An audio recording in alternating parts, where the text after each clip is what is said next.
Dragons. Yes. Hello, everyone. As you can see, we have destroyed Merlin and we have taken over the stream, so he is no more. But yes, he's passed. Rip.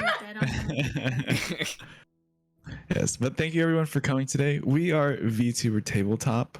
We are all gremlins today, as you can see. And we have the pleasure of Hilda being our dungeon master today, our DM, to do her one shot called Camp Nowhere, which I'm extremely excited for. But taking over Merlin's job, let's go ahead and hashtag plug yourselves.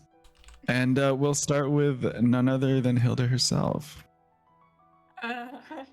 Hello, I'm Hildageist, your mediocre, not as good as Merlin DM for the day, to bring you Camp Nowhere. I am also streaming here on Twitch where I do art and I play Minecraft or however the mental illness so moves me any given day.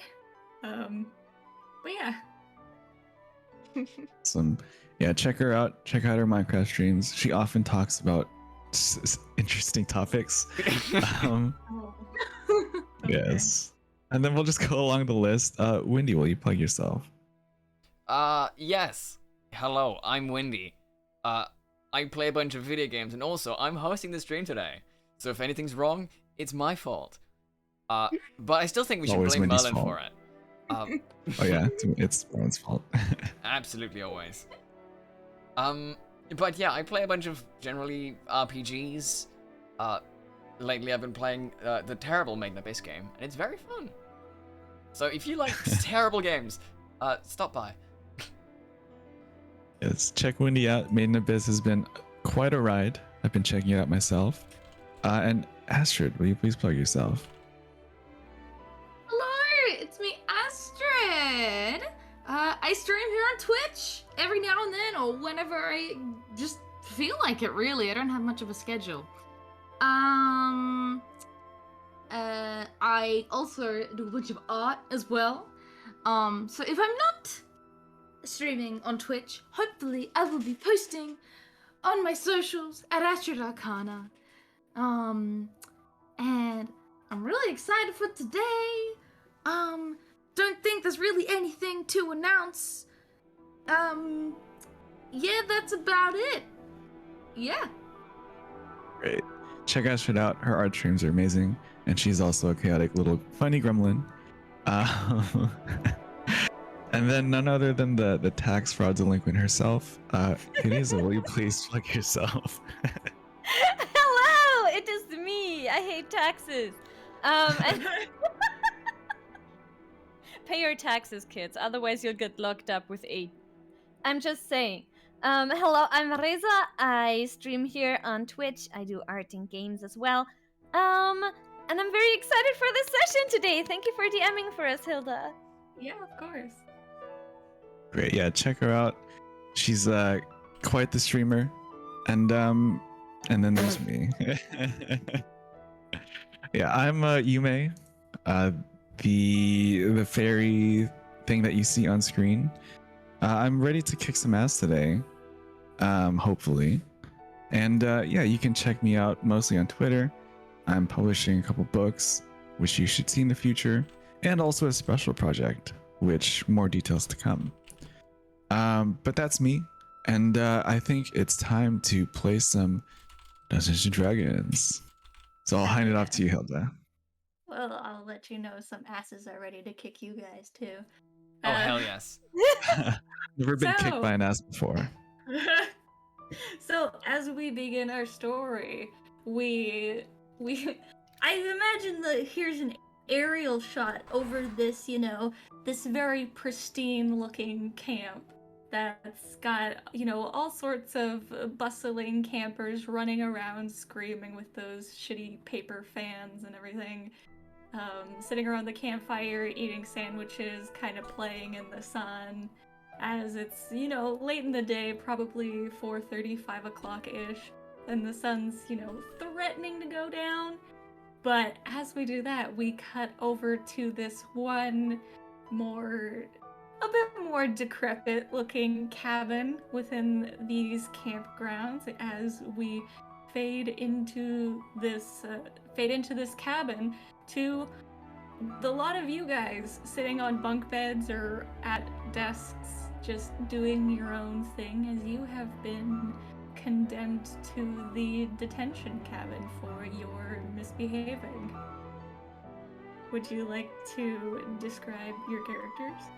And Ooh. what do you look like and what are you in for? Okay. Should we roll a d20 to see who goes first? Sure, yeah.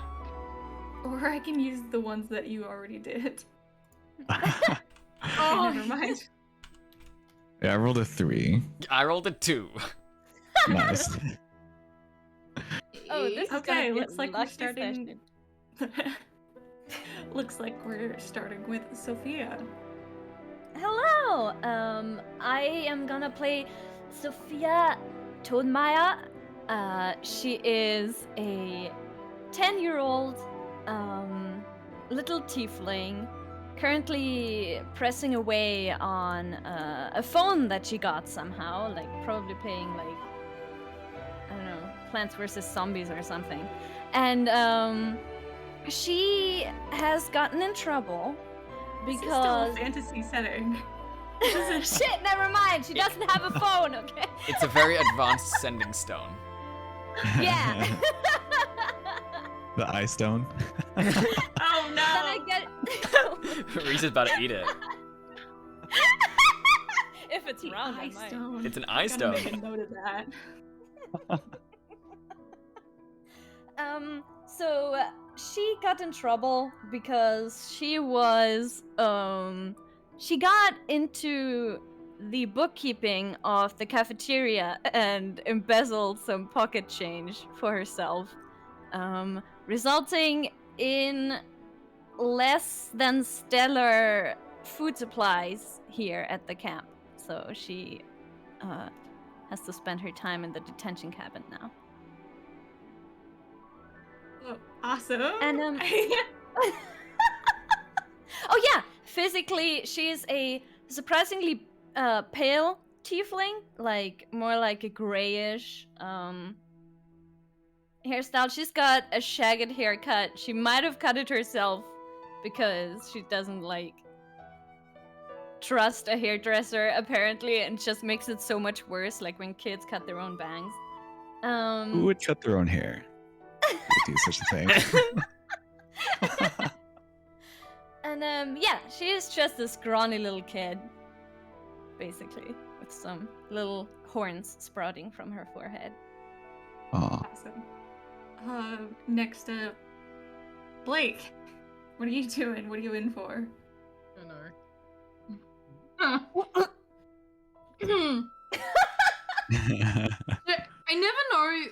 I never know for this bit whether or not I describe myself in character or not. Is that just me? I mean, go for it. Describe yourself in character. No, we're out. No, I'll hold on to it till I talk. Sorry, I'm nervous for some reason. Blake, Atkinson is like a 14, give or take, maybe 15, 14, I'd say. Human boy. He's a real boy. Wearing really oversized stuff that clearly doesn't fit. Like, kind of like a more medieval equivalent of like a hoodie, oversized hoodie. And this just giant, disgusting mop of like hair. It was gonna be red, but I might rock with black hair. Kind of like a less likable lookalike of Nico from Percy Jackson is probably a good description.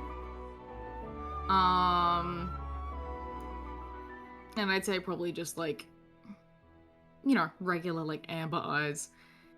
And I'm in because, well, there's a list, essentially, but I'll name one thing is that, like, I beat a kid over the head with a stick. My gosh. That's one thing. Is he dead? Unfortunately not. Yeah, there's a little extensive list, but you'll find out if you find out, I guess. Yeah. Okay. Finn. Right. So, Finn Zephyr, probably better known as Fizzle.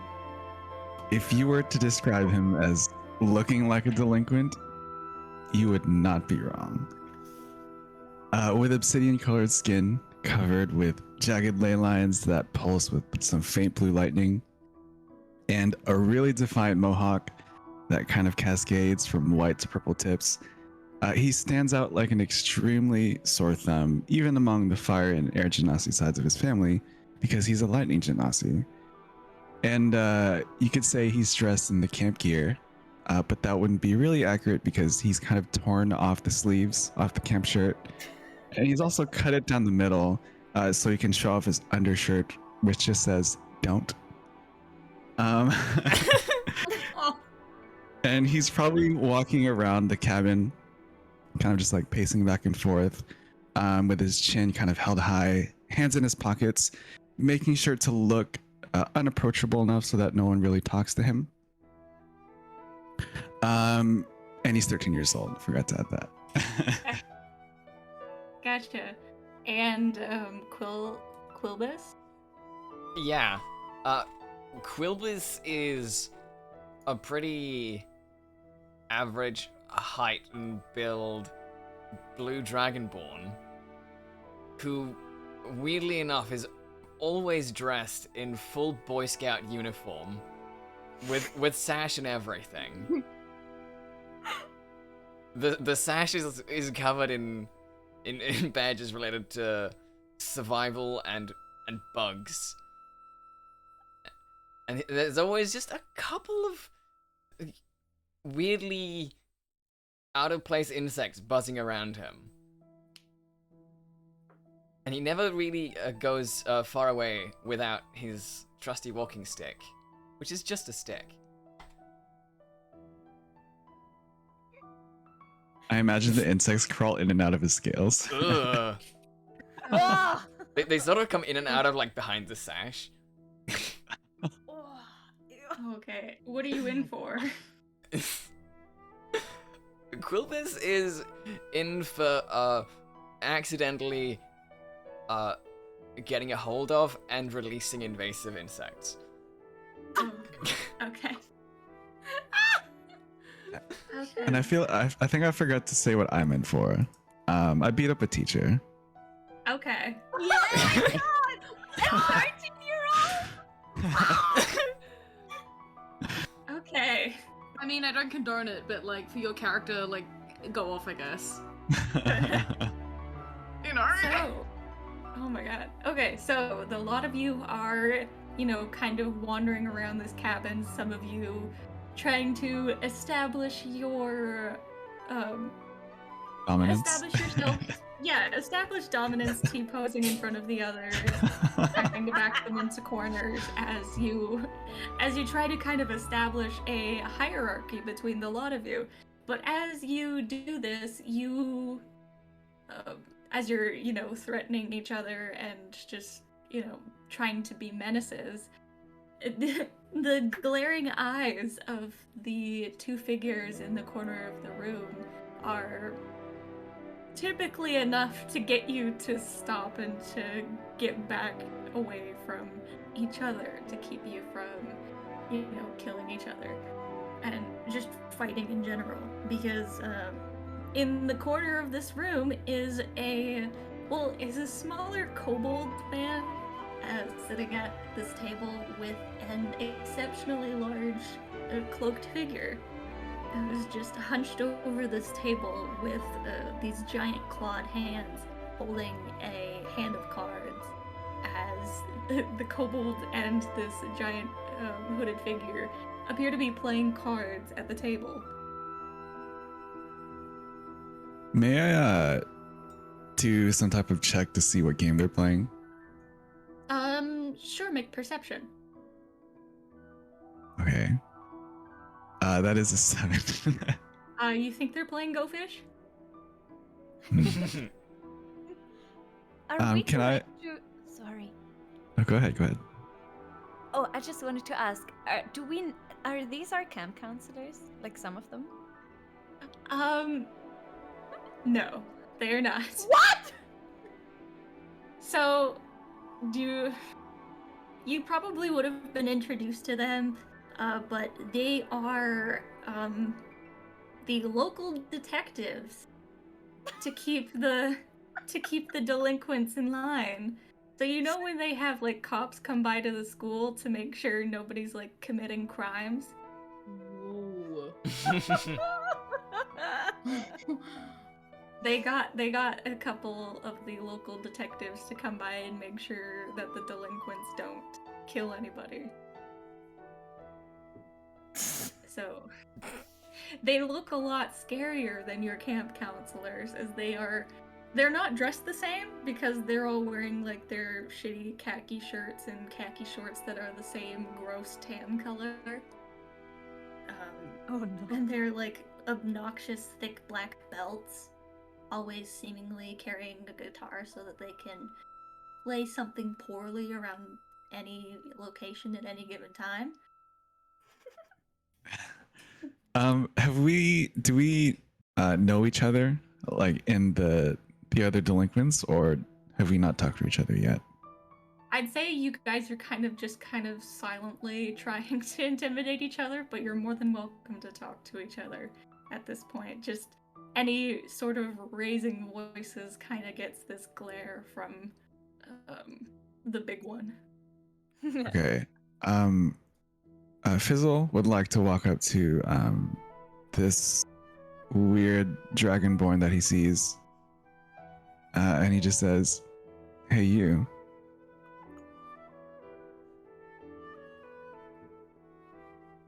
Wendy, that's you. Yeah. Oh, hi.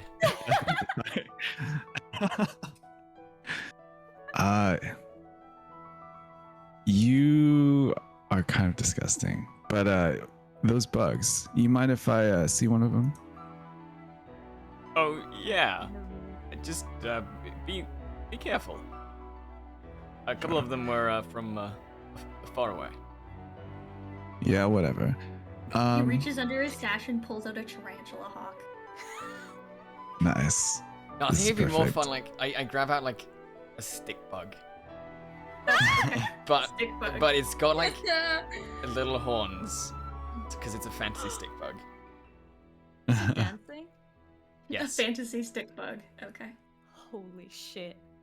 And then I take out a little rope or a little piece of thread, probably from my frayed shirt, and I kind of tie it around one of the legs. And I tell, what was your name again? Sorry. Oh, I'm Quilbus. What's your name? Okay. It doesn't matter.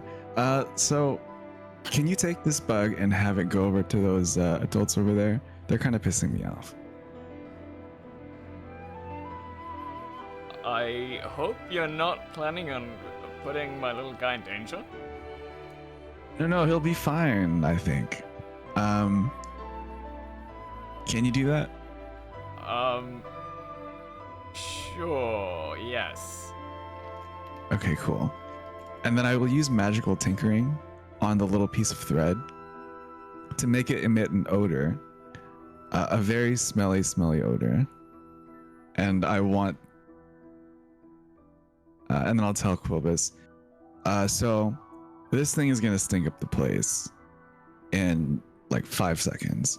So as soon as it does that, they're probably gonna open the door, and that's our chance to get out of here. I see. Okay. Yeah. So- My little friend would like some fresh air as well. All right. Yeah. So get to it. Clovis, right? Yes. Okay. I'll just be waiting over here in the corner. You just stay here. And holding the little stick bug, I'll like pull it close to my face and like whisper instructions as if it could understand something, Okay. and just put it on the ground. Yeah, you whisper these instructions and you take this fantasy stick bug away from your face, and you see what could be presumed to be a salute as it heads off in the other direction towards these adults sitting at the table. And I'm gonna make perception checks for them actually.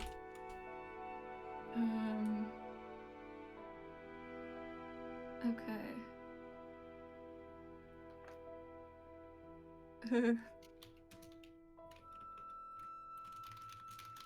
Okay, so as you send over this bug, you see that the big one kind of looking up, and the hood of her cloak kind of dropping down to see this, large lizard-like face as she looks down at this bug, immediately followed by the glare of the kobold man, who looks at the bug, immediately hops off of his chair to the floor, and you see, like a frog, he shoots out his tongue. Oh no.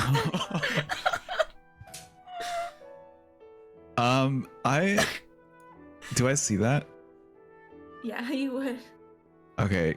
Can I make an attack against him? No, I'm gonna attack. You can try. But Okay.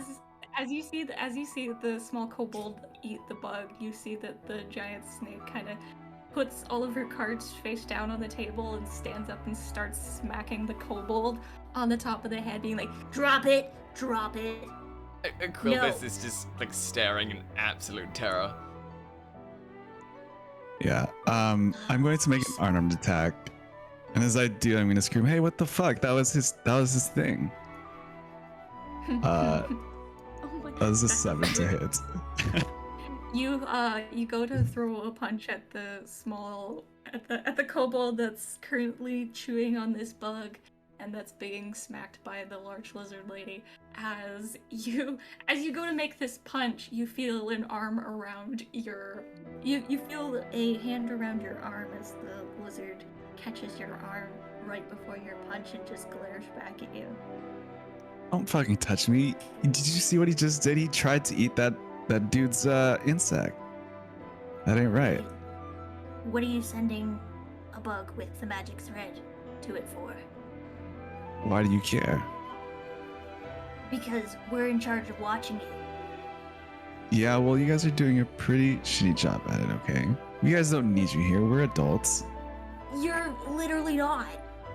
I don't know what you're talking about. Listen, I don't want to be here as much as you don't want to be here, but you guys can't behave, which means that we get stuck here too. May I, in the background, raise my hand like I'm waiting to be like all up in class? Yeah, you can. You see, she lets go of your arm, Finn, and you kind of stumble a couple feet backwards, and the lizard lady looks to the back of the room and is like, "What do you want?" I agree, I'm a kid. I don't know why I'm in a cottage with a bunch of violent delinquents. Can I go into a different cottage? No. But these people are really scary. Yeah, and you know what else? Who are you is calling scary? I like whatever I'm holding, I throw it at you. You throw a, I can't say digital clock, but the fantasy equivalent of a digital clock at him. An enchanted stone that rings in the morning, I throw it at you. A magical sundial. It's got its own little like Finn, magical sun. She doesn't throw it hard, so this 2-pound rock just kind of hits you in the shin. Pound rock, that's heavy. I know. It's not enough to cause any permanent damage, but it's like very inconvenient and just, Just breaks a shin. it doesn't break your shin. It might leave a gnarly bruise in the morning. I just look down at it and I look back up at this girl. I see. What's your name? Help! He's trying to kill me! Help! I don't think he's that bad. Finn, you sense the giant presence of this giant snake lady behind you as she stands about 7 feet tall. Just towers over you behind you. And puts her What do you hand on want? your shoulder. Don't touch me. You both need to calm down. You need to calm down. I'm very calm. Are you now? You see her tongue kind of flick out as you say that. No, I'm not gonna use a spell slot. I think about it. I kind of like curl my hands together in a fist, and then I'm like, no, that's not the time. And I let go, and I'm like, and I just try to brush her off. Okay, you're able to do that. She didn't really have a hard grip on your shoulder. And as this happens, the door kind of swings open quickly and then shuts just as fast as you see a rather tall-looking insect man looking rather frustrated. Insect man. Look into the cabin at you. Hey, bud. What? Is this the bad time? Is this a bad time? Also, Vicky, I'm not doing that again. I got crumbs all over my fur. And you see that he opens his trench coat and starts slamming a bunch of snacks onto the table that he has stolen from the mess hall. Wait, is this another detective? Yes. Okay.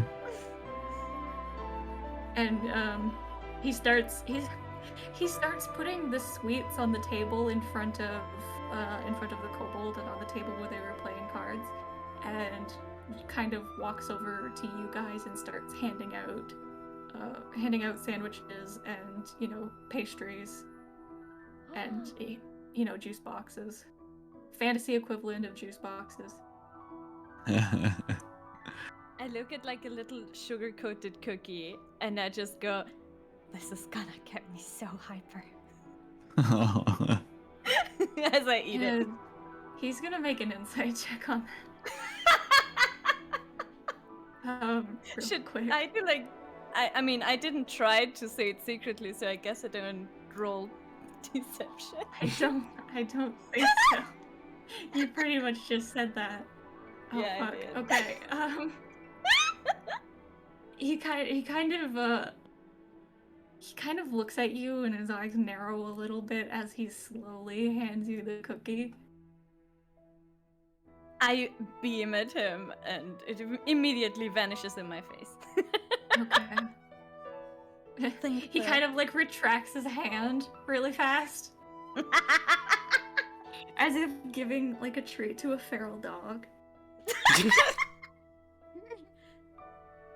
Sir, my crime wasn't violent.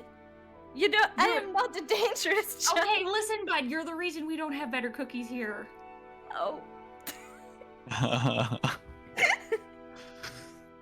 Well, and I didn't get my pocket money, so we're both sad. Neither of us would have to be sad. We wouldn't have to be here. And you wouldn't be in this detention center if you didn't steal the money from the mess hall. Don't blame me for being financially independent. That's not financially independent, you're a criminal. It's important to be financially independent, my dad told me. What's your dad? He pulls out a notebook and would you Oh. mind telling me what your dad's name is real quick? His name is Alois Tonmeyer. Alois Tone. Oh, okay, Tonmeyer. Okay. Thank you very much. Just stay calm, okay? Bud, I don't want to have to deal with this anymore tonight, okay? I'm already stressed enough as it is. I forgot my medication. Oh, Okay. no. Shouldn't you go get it? No, it's back in Snake Cliff. I lost it at the hotel. That is really bad if you do that. My It's dad okay, says it's fine. They're just antipsychotics. Or the fantasy equivalent. Oh my god. Sir, are you gonna go insane in this cabin? You keep testing me. Sir, Can you I- have You don't another cookie. behaving. Can I do either? I don't know what it would be, like a persuasion or deception, and just say, you know what? I think you are going crazy, like right now. A gaslight check. Gaslighting! Yeah, make persuasion. Persuasion. Okay. Can I have supported him with my inquiry before? Oh yes, that might be good. Oh, what does that do? Oh yeah, you're a bard. Do you want to inspire him? Ooh, yes! I would love to give him bardic inspiration. Yay. Okay, so how are you doing this? Because it's a thing that you have to do. I nod with like big eyes. A child doesn't lie, so. Okay, fine. You get an inspiration. Is it a Um, 1d4? I think it might be a d6, depending on what level you are. Oh, Jesus Christ. Fuck. I did not look at that yet. Features and traits, bardic inspiration. Yes, it's a d6. Oh, so that's still a 10. That's still not too high. He They don't have squints at you medication again. though, so. Fine, he'll make. No, I'm he'll make kidding. it disadvantage. Still beats you. He narrows his eyes at you, and the snake lady also looks at you. Okay, listen, bud. I don't think you're bad per se, but shut the fuck up, please. Okay. I pull out a notebook and write that word down. You.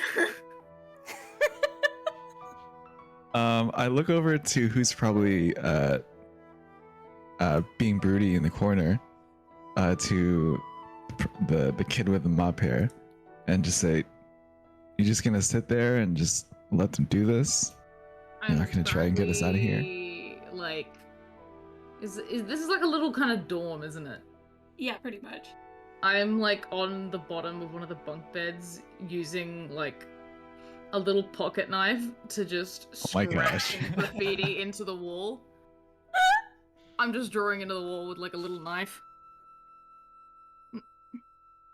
I won't answer you. Hey, Eternal Darkness over there. You gonna do something?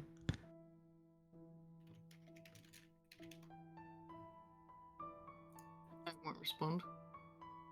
Alright, you can see I'm starting to scratch a little harder at the wall. Every time this guy scratches at the wall, I'm going to use mending on the wall to undo what he did. As you do this, and you haven't drawn the attention, but the attention has been drawn to you. The giant lizard lady walks up to you and like wrenches the knife from your hands. Hey, would you fuck off? And I'll try to grab it off of her. She holds it high above your head and then puts her other hand on the top of your head to keep you from jumping. I'll try to I'll try to grab the hand that she's put on my head. Can I grab it and try to bite her arm? My gosh. You can try. Oh my god. He's not just a ghost, he's a rabbit ghost. Do I need to roll anything for that? Roll an attack. Oh. Be an unarmed strike, I would guess. Yeah. Yeah, an unarmed strike. Oh, nice. Does not hit. You try to bite into her hand, but it's like covered in these tough scales. So you're just kind of gnawing on her hand as she just kind of like she looks at you like really perplexed and just kind of smirks to herself. Listen here, kid. If you want the knife back, how about we arm wrestle for it? Or you could just fucking give it back before I beat the shit out of you. You're not supposed to have this. I'm just introducing a little bit of fun. Arm wrestle, arm wrestle. Yeah, you totally arm look like wrestle. you know what fun is. I'm not from around here. I haven't been stuck here my whole life like your pathetic self. I know what fun is. Ooh. My prophetic like yourself. Shut the fuck up. I write dude. another word down. I mean, suit yourself. And then she just starts walking away with the knife after she shakes you off her hand. I mean, I'm definitely able to beat you. I mean, I completely understand if I'm too scared for you to want to try. Yeah, that's fucking hilarious, lady. I know. The others say I'm so funny. So, Fizzle walks over to the pile of snacks for the detectives and just starts digging into them. And Oh. he sits on one of the chairs and puts his feet on top of the table. Oh, you're gonna take the lizard lady's spot. Yep. So, when can we get out of here, by the way? This is getting really boring. And as I talk, I'm just throwing cookies into my mouth. They're cookies, to be precise. Yeah. So the kobold who was previously on the floor eating the bug, who has prestidigitated his mouth to get rid of the smell, he kind of looks up and starts like starts scrambling at the table as you're like hoarding snacks over towards you. It's like, oh, what are you doing? Oh my god, these are our snacks, my dude. You can't just be doing this. Well, they're in my hands, so I think they're mine. And They I'll were actually put start on throwing our some of them. table. And he starts Sorry. climbing across the table to get them back. Yeah, and I'll kind of just play keep away and just throw the snacks at the other kids, the other delinquents, so that he can't get them. I'll grab some if it comes my direction. Yeah, Make a I wisdom throw save. me. Yeah. Oh damn. Okay. That is a 19. fuck. Nice. Okay. You beat it as you see this kobold man getting extremely frustrated, and you know, if a green lizard could go red from anger, he would. But he was trying to cast hold person on you to get you to stop as you kind of just shake off these spectral piano wires right before they kind of get to you. But you did see the spell go off as you dodged out of the way of it. And seeing him turn red, I was like, you asshole. And then the bag that I've opened and kind of halfway gone through, I'll just give it back to him. Thank you. And for your information, you're missing out on the campfire activities because you were being assholes today. Sir, I'm sorry, sir. Sir, Mr. Gnome, sir. A kobold? Kobold, sir. I really What's an think you asshole? should- I have learned so many new words. I don't know, my dude. I don't have a mirror on me at the moment for you to look into. asshole. Are you talking to me? Oh, I'm talking to the Fizz kid here. Okay. Don't call me Fizz. I gave you those Sure. cookies back trying to be nice. Don't make me take them Okay. back. Ooh. Okay. Oh, what's up, miss? I think you all should be acting a little more like adults. Listen. You're being Let a really fucking loud. teacher in here. Okay, I understand and I can respect where you're coming from, little miss. First of all, you're a criminal. Second of all, we don't get paid to be here. We're just here because nothing fucking happens here. Well, It is so technically- unbelievably boring. There's no other criminals anywhere around here, and it's so fucking frustrating. Well, okay, then first of all, you're welcome. And second of all, technically, in Germany, I wouldn't be able to be handled by the law. That would be my dad. Okay. Germany is now canon in this world. I have Germany's no, like a city-state.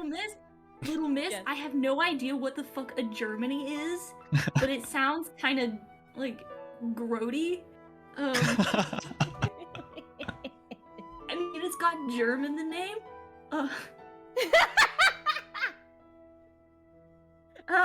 Yeah, that's But why we moved away also- from there. That's why they haven't got real cops in here. Because you are delinquents, you are kids. We can't actually do anything against you. But also, no, it's fine. You're good. But as soon as you guys have to stay in here for tonight, you guys didn't get to have dinner, but that's what we're getting snacks for. We're gonna make a couple more runs later in the night. Because we honestly don't give a shit about, this camp. It's really obnoxious. But you guys gotta stay here until the morning and miss out on the campfire activities. But that means we get to miss out on the campfire activities. So also we don't give a shit. So if you be I cool, write another word down. if you guys are willing to be cool, then we're willing to be cool. Okay?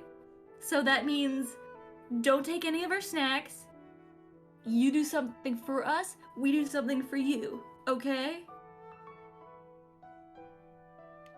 If you can beat one of us in a game of cards, we're more than happy to get you one, we're more than happy to steal from the camp counselor supply, is what I'm saying. But wouldn't that make you criminals as well? We don't exist in this continent. So, we don't give a shit. Oh, see, I like a bunch of my bugs. Kind of. I mean, we can disappear just as easily as that bug that I just ate. Also, sorry, kid. But also, I could see what you were doing. And it's not gonna work. If you want to apologize, I think you should apologize to Frederick. You did eat his brother. You see that this kobold man kind of looks at the bee man who reaches into a pocket and pulls out a murder hornet and hands it to you. Ooh. Stun I mean, zone. I will treasure definitely you. recognized your ability, and Stinger here also has a love for the insect race and carries many of them around on his person. So, you two might get along. See, this is what I'm trying to say here. We don't have to fight. We can be on the same side. You're Yeah, saying become you beat criminals them in a together. card game Yeah? that we can get out of here? Get out? I don't think so, because then we're gonna be held accountable. Yeah, I don't so fucking trust them. Who? Like us? Yeah. Well, Well, I'm like, not asking you to nobody. trust us. Yeah, you What? kind of give off that vibe. That's Kate. literally what you're asking us to do, asshole. I mean, it's completely your choice. If you wanna sulk and brood, I can leave you to that, man. I think the criminal girl is trying to say something. What's up, little lady? I say nothing. I'm just furiously scribbling in my notebook. I didn't even hear my name or that I was addressed. Okay. So you adults down for losing at a card game? You see that all of them kind of smile. They smile wider than they have the entire time they've been here. Lose? I don't think so, but you know, I'm perfectly fine making a kid cry. Well, you can try. Horrifying. That's gonna not get all very these shits out of scout-appropriate here. behavior. Oh my gosh. So how do we play this stupid game? Okay, I don't know how to run card games in D&D. So it depends on what you guys are playing, I think. So who do you want to play against first? And what are you betting? I think that if I win, me and the other delinquents get to be outside the cabin for an hour. What time? What time is it now? It's getting, well, the sun's starting to set. You could see that the campfire, like the big campfire in the middle, is starting to get going. They're about to do their kumbaya bullshit. So whenever that ends, we get to go out, so we don't have to be part of it. He kind of nods to himself and then looks at the others, and they all kind of nod approvingly. And what if I win? If you win, I'll just go straight to bed and I won't give you any more trouble.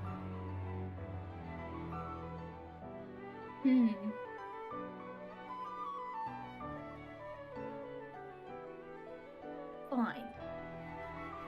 Also, if you can throw in one of those little magical doodads that I've been seeing you tinker with this time, then we can call it a deal.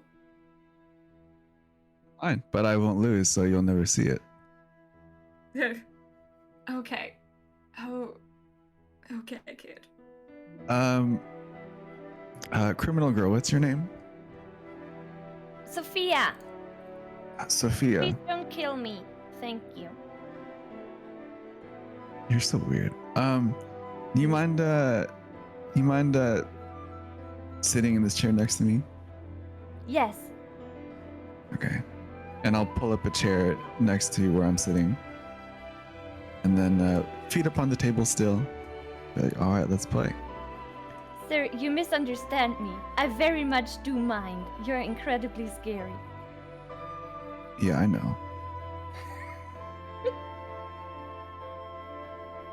Am I being talked into sitting there right now? He might use you for something in case he needs to. Okay, I just like, as if I'm in a kidnapping, I just raise up my hands and I walk next to you and sit down.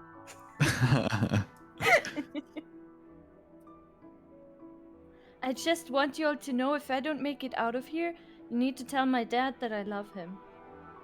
That he should... Never mind. Yeah, I'll add and, more later once my death is near. Can I don't know if this would be like an insight check or perception check, but I want to see how dexterous Sophia is, or try to gauge how dexterous she is. Oh! I do insight. Insight? Yeah. That is a oh shit, that's a 7. She You see that she's still scribbling. yeah, she's got like she looks like she has butterfingers. And then I kind of see her scribbling and kind of fumbling around, and I kind of like, oh shit, did I choose the wrong person? I'm a 10-year-old. And then I kind of I don't know what to do. I kind of put my hand on her shoulder, and I'm going to cast Enhance Ability and give her Cat's Grace. What does that do? It will give Oh, you what is advantage that? on dexterity checks. What are the components on that spell, by the way? I see it says fur or a feather from a beast. But does it have verbal, somatic, and material? Yes.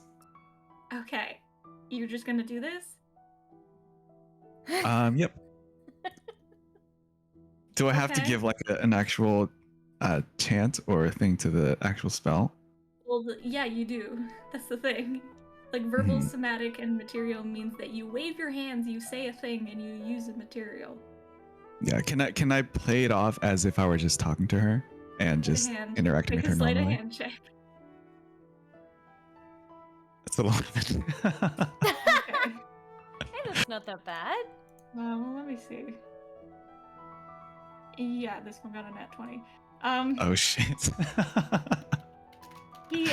You see that the kobold kind of looks at you as you're trying to play this off poorly, as your fingers start to fucking glow a different color as you pat her on the back.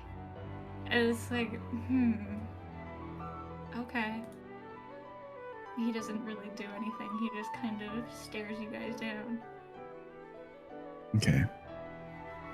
Yeah, well, we're ready to go. Okay.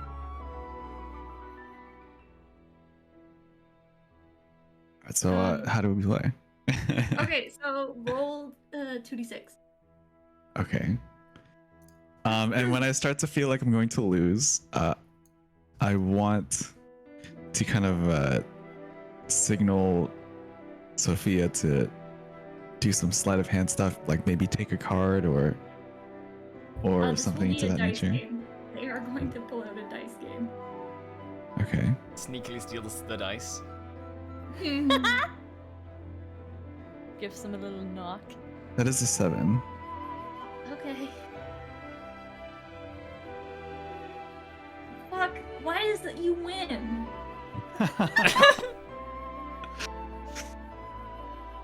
Okay, you see that you just take these 2 dice and you just kind of roll them on the table, and you see the 4 and the 3 come up, and all of them kind of look at each other. You see none of them really have eyebrows, but if they did, they would be raising right now as they're kind of impressed. And you see that the lizard kind of leans down to the table and flicks her tongue, and you see that the kobold takes 2 of his own dice and he rolls them on the table, and a 5 comes up, which is not what you need in order to win.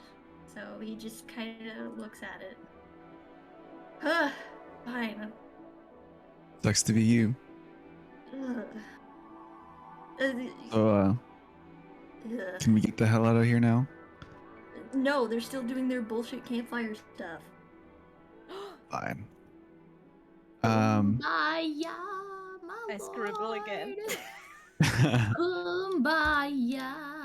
I'll take one of the dice that won us the trip, and I'll cast a magical tinkering on it, and it'll just kind of glow with like a bright kind of rainbow light, and I'll give it to Sophie. And it's like, thanks for helping out. My hands are full, and without looking down, I'm gonna like lean to the side and open my mouth. Like you're Oh my supposed to gosh. with everything. And I'll just kind of like look back and look around and be like, okay. And then I'll just put it in your mouth, and as soon as I let it go, I'm just gonna like reach my hand back. afraid of being bitten. Thanks. So weird. Okay, so you guys kind of sitting a bit taller now that you know that you've been an hour-long trip to the outside after the bullshit camp shit. So you guys are just kind of after you lose it. Sorry. Oh, what? Freedom feels so good after you lose it. I would like all of you to make me perception checks unless you have something else you would like to do in the meantime. Oh, I'm just perception. trying to escape whilst everyone's distracted. Through the window?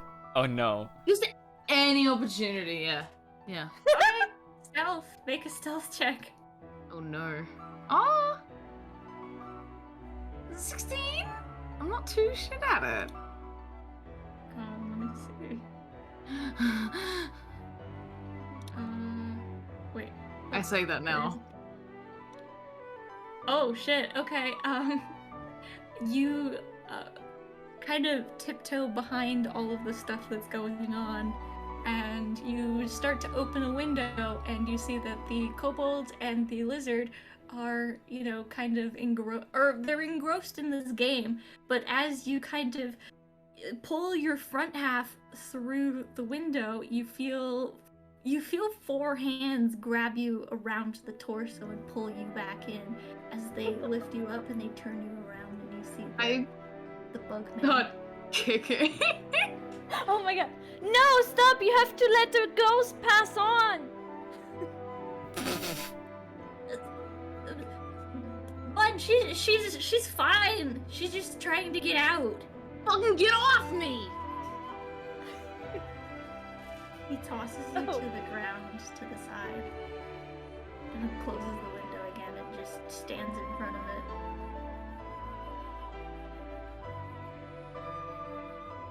Dude, you just have to wait an hour and we're like out of here.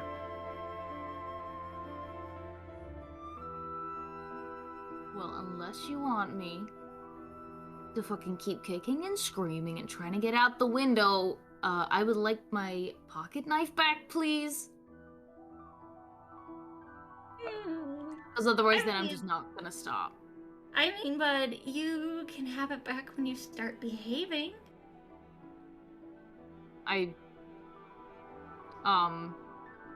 Then just try to fight to get to the window again.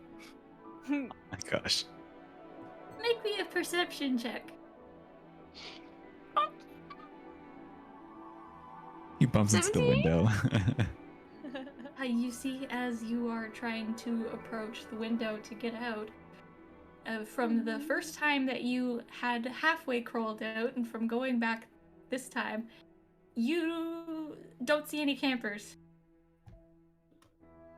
Oh shit. outside for some reason.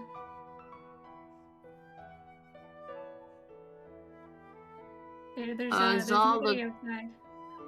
Is all the kumbaya shit stopped? Where is everyone? Listen, bud, they're doing their kumbaya shit. I don't know what kind of variations they put on it, okay? No, there's no one out there, you fucking idiot. Look, with your eyes. He sighs deeply as he pokes his head out the window and pulls it back in quickly and looks to the others. You guys, this isn't normal kumbaya shit, is it? Is part of the thing with kumbaya to disappear? Maybe That's they what all I went wish to the would bathroom. Pardon? I wish everyone else would fucking disappear. Okay. That was deeply hurtful. Oh, to hurt your feelings? What are you, wuss? Okay, Eternal Darkness, calm down. She's just a little kid. Hey, what the fuck's your problem? I'm gonna get right up in his face. Well, right now you're my problem because you're standing way too close, and I feel like I can feel the germiness and the snot. Like, just yeah, you need to back off a little bit. Oh no, I think you need to fucking back off a little bit. You're the one who walked towards me. Okay, so You're you the need to one who back started off. talking shit. Make the lizard out, lady's gonna make break this out, up. make out. She's gonna walk by. She's gonna walk up to you, and seeing as how Blake was the obvious instigator of this fight, you're gonna get football carried. You're gonna get football carried as she opens the door slightly with you still under her arm, and she's gonna peek her head outside, and then open the door all the way. Hey, fucking put me down! I'll try to be like, yeah, just full on physical retaliation. Okay, make an athletics check. Oh my god. Oh my god. Athletics? Yeah. 22. Okay. Holy shit! Whoa. Oh, It's not even geez. raging yet either. You kick the back of her leg, and she just kind of winces as she drops you. I run onto for the it. wood. Oh my Okay. god. Oh, okay. You can do that. You're running outside? Yeah, I'm just trying to, like, get away from any being. Okay. Just, You goodbye. run 20 feet, and there's no one there. Excellent, I keep going. Okay. You keep running, and there's nobody. I just kind of watch Blake disappear into this. Is like, holy shit, he did it. He's Yeah, dead. it's nighttime. It's That's very the dangerous. the sun's like just going down, and you see that the darkness is kind of cascading over the sky as the last little bit of orange starts to disappear. And there's the smoldering fire of the large campfire in the middle of the camp, but there's nobody. Well, damn, this camp is a lot more interesting now. You can finally relax without anyone trying to talk to me. And I'll just kind of sit near the campfire and just kind of sit on the log and relax. Okay, there's like Um, there's hats and guitars that are kind of sprawled all over the place. You see the odd boot, the odd, like half whittled piece of wood that's on the ground.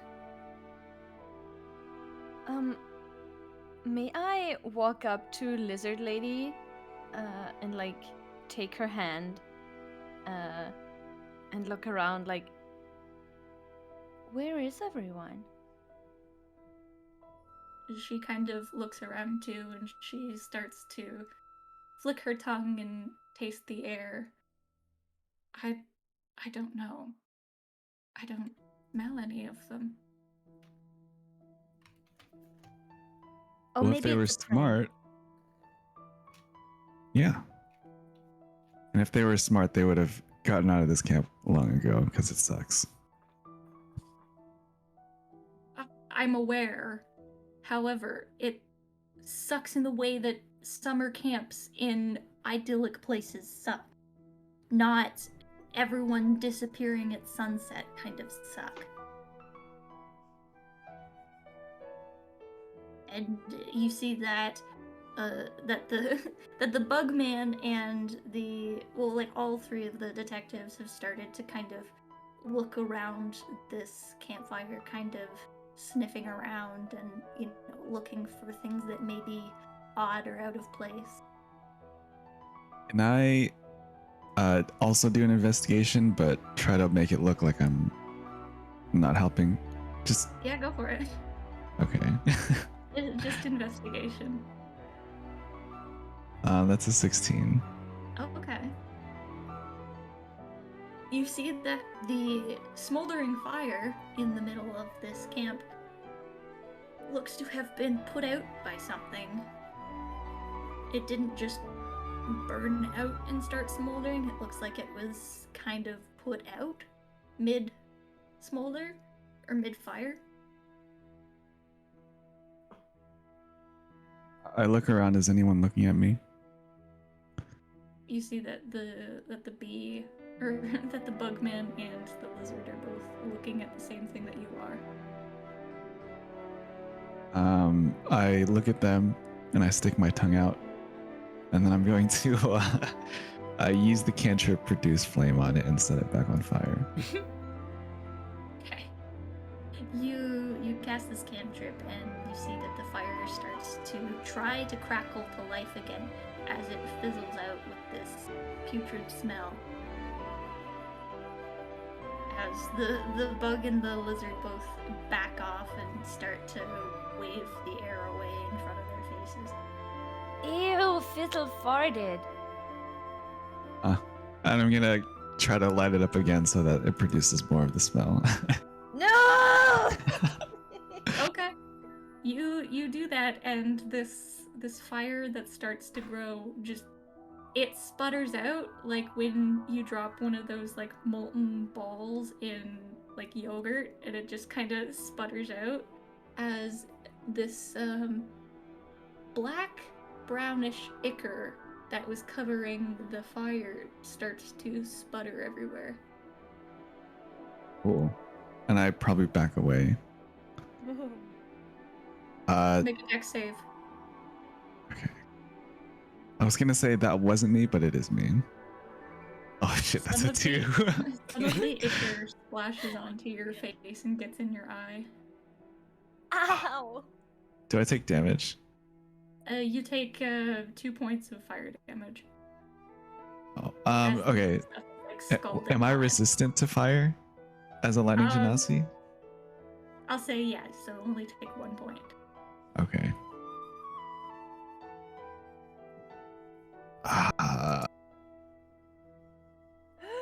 That's why you don't play with fire. No, that's exactly why you play with fire. The only thing you do different is make sure someone else is standing in front of you. The kobold rushes up to you and starts to wipe this shit off your face, because... Listen, man, if you get hurt, I get in trouble, okay? So, cut that shit out, okay? Yeah, how noble of you to not want to get in trouble. Back off. And I push his hand away, and I'll just wipe it off myself. Okay. What are you wiping it off with? I probably go over to Sophia and be like, take some of her shirt, and then just kind of rub my face on it. I'm being murdered again! Calm down.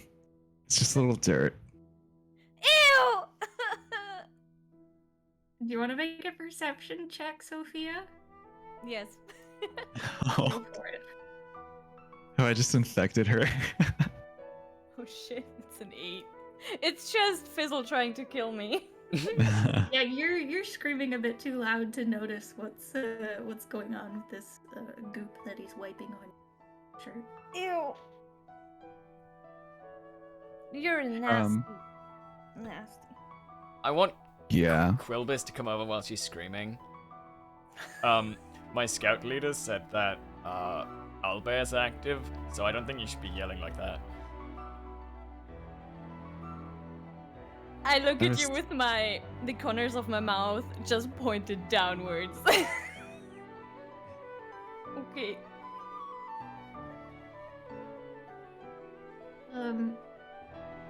Kid, the lizard lady kind of looks down at you as she's still holding Sophia's hand.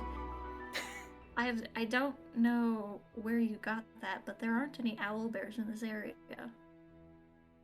Really? My Really? scout leader told me to always be very careful about them. That's a fair thing to say, however.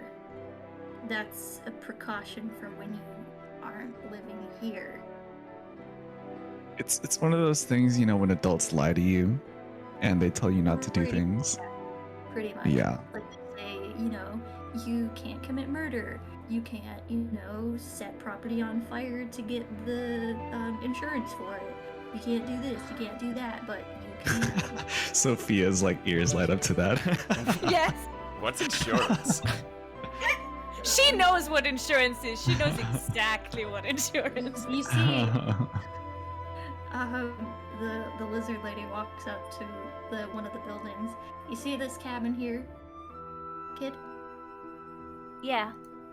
So when people don't want it to get destroyed, or when they're afraid that it might get destroyed, they put down. They will some take out an insurance. insurance on it.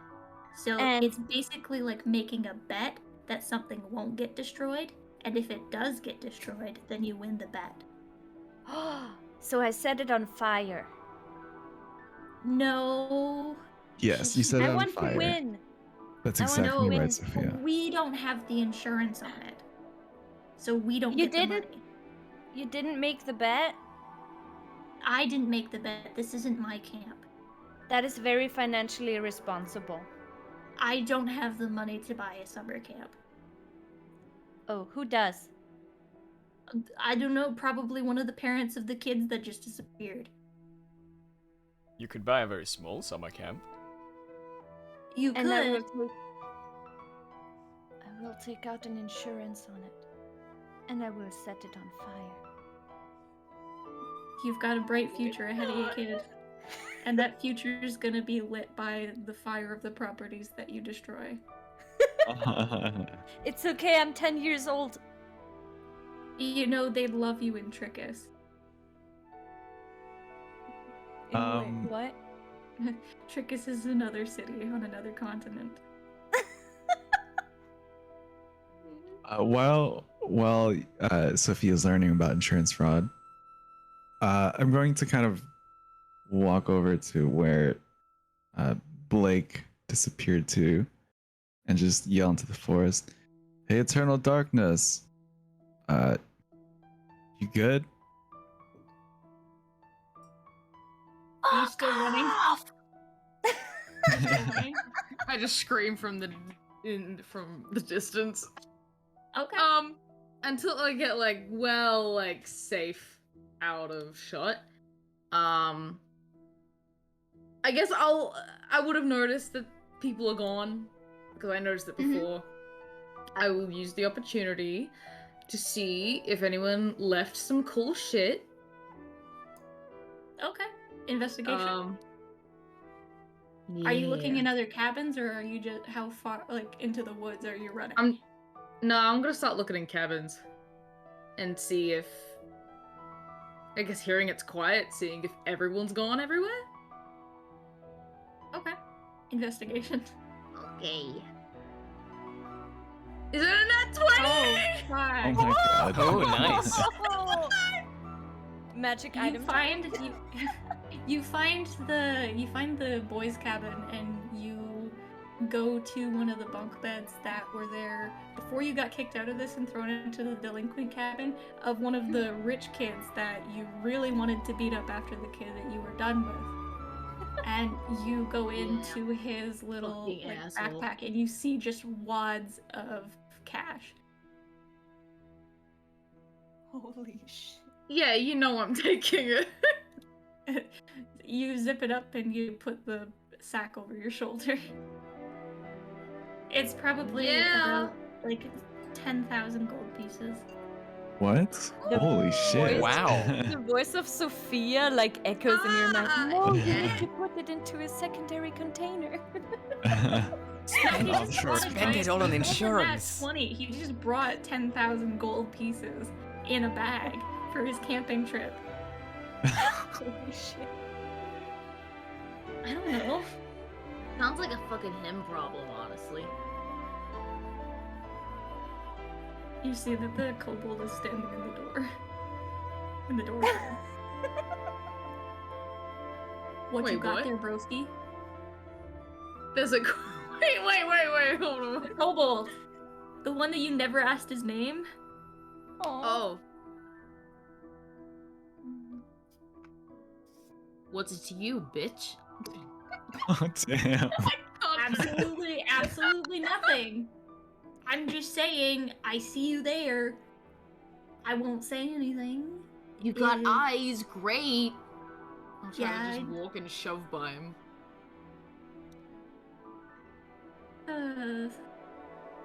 How kids?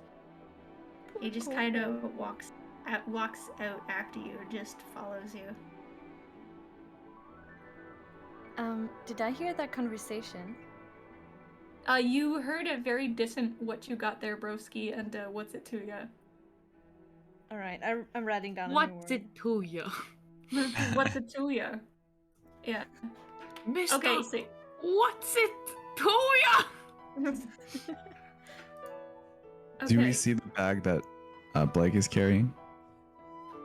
As he walks out of one of the cabins, you see this distant silhouettes of this human boy and the tiny kobold following after him, and Sophia running off into the distance after them. Sophia smells gold. Probably, yeah. So it's the bee man, Finn, and the bee, the lizard, Finn, and Quilbus that are just standing by the fire.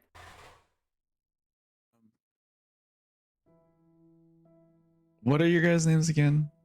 You detectives. I'm Vicky. This is the lizard folk. And my name's Sting. What a stupid name.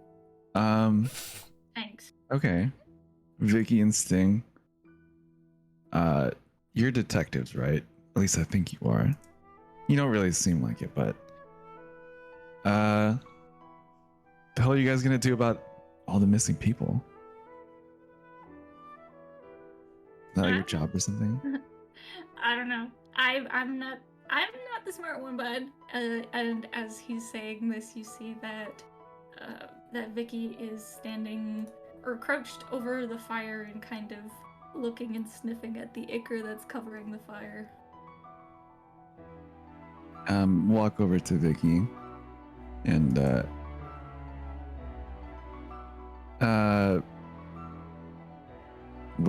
what do you see? Or smell? I don't know what you're doing. She kind of takes some on a claw and finds a leaf and wipes it on the leaf and hands it to you. Yeah. Can I investigate it? Yeah, go for it. Investigation. That is a 23. You hold it up really close to your face, and this is the stuff that hit you in the face, but it was a lot hotter. You see what look to be little worms rolling, like writhing around in this black sludge. Hey, Quilbus, come over here. Yeah, what is it? You ever seen these before? And I'll hold it up to his face so he can see the worms. You see the worms. Can I do a nature check to see if I can recognize them? Go for it. You have never seen anything in any book of any species on this planet like this. Damn. No, I don't recognize this. I'm gonna like fumble, like stick a hand in one of my pockets and get a bug and try and see if it's willing to eat one of the worms. Okay. So you bring out, probably one of those flower mantises, Oh yeah. the pretty ones, and you put it on the leaf as it goes around and starts to poke at the sludge and leans its head closer down to it, and it straightens back up and crawls back onto your hand. What does that mean, Quill? Well, I don't really know, but whatever it is, it probably isn't good. I feel like I should ask my scout leader about this, but I don't know where he is. I feel like your scout leader doesn't exist, dude. What? No. Who do you think's giving me all these cool badges? And I like puff up my chest to show off like the sash covered in badges. Right. Are you sure you didn't make those yourself? Yeah, I'm pretty sure I didn't make these myself. I can't sew. Sure. I'll just believe you, bud. And I'll go back to Vicky. Hey, Vic. I'm guessing you saw these worms, right? I did. Look familiar?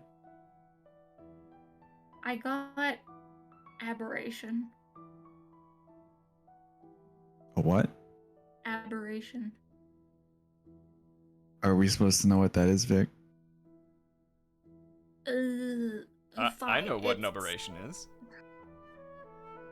My There you scoutmaster told me. There you go. She was in a conversation with Sting at that moment, but they both turned to you. Aberrations, like beholders, most of the creatures found in the astral plane and beyond the planets. Sounds like a bunch of BS. Space is a BS. I don't know. Branding was fake. Beholders don't exist.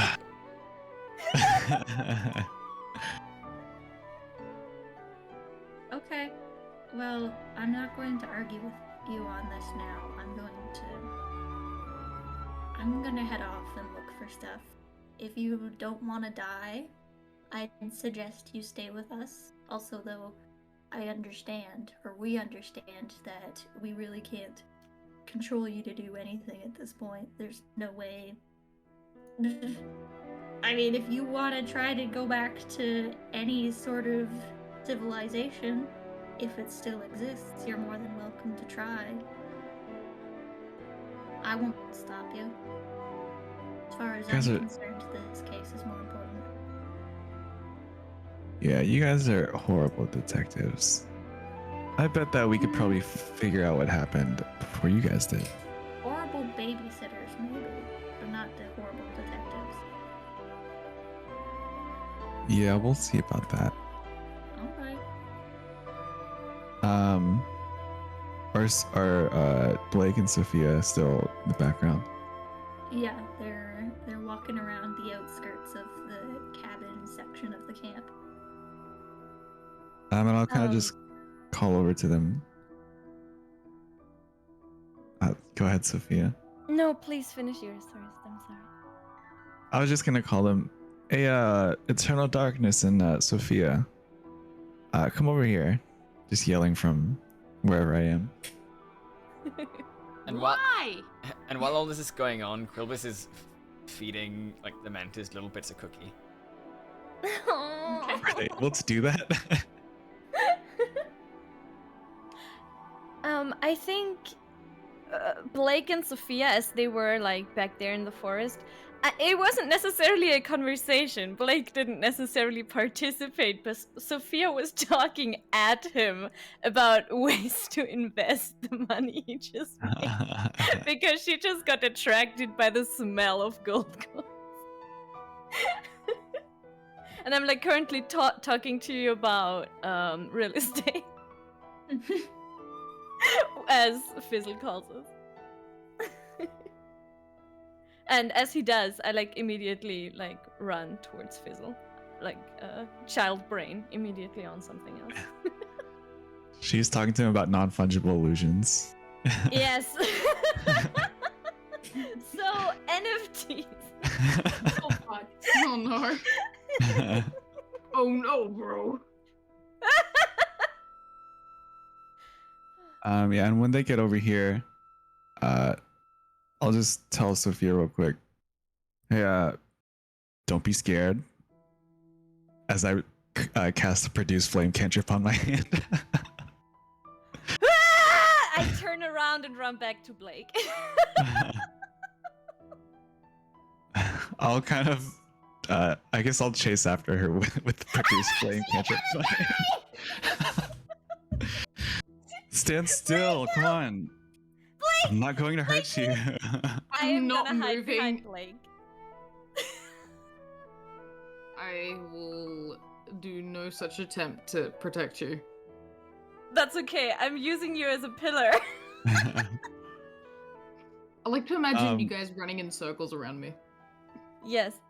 While I just stand. Done. Yeah, I imagine after chasing after for a little bit, I get kind of tired, and I want to use my special boots that I wore today Oh, to teleport me 15 feet as a bonus action. Yeah. As you're running away from Fizz around Blake, you look behind you occasionally to see him right behind you, and as you are doing one of these head turns, you bump into him in front of you. Oof. I Calm fall down, onto my butt. Sevilla. No! Look, I'm not gonna hurt you, but that piece of sludge on your shirt, I don't like it being there.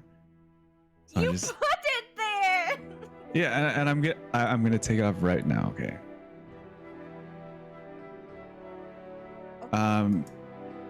Okay, so just stand still. It's not gonna hurt.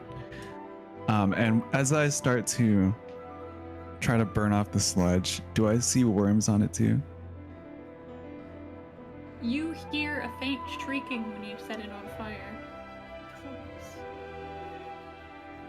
Yeah, and I'll make sure to burn off all the flames, and then afterwards I'll use mending so that it doesn't look like it was burnt at all. Okay, there you go. So he burns away this black goop that he wiped on your shirt from before, and there's a giant hole in the side of your shirt, but he waves his hand over it, and it starts to stitch itself, like the threads grow over the hole, and your shirt's fine now. Even though you could have just prestidigitated the goop. Oh, I don't have prestidigitation. Oh, okay. Yeah.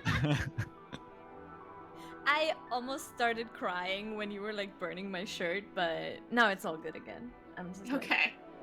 alright, don't wipe snot on me anymore. Yeah.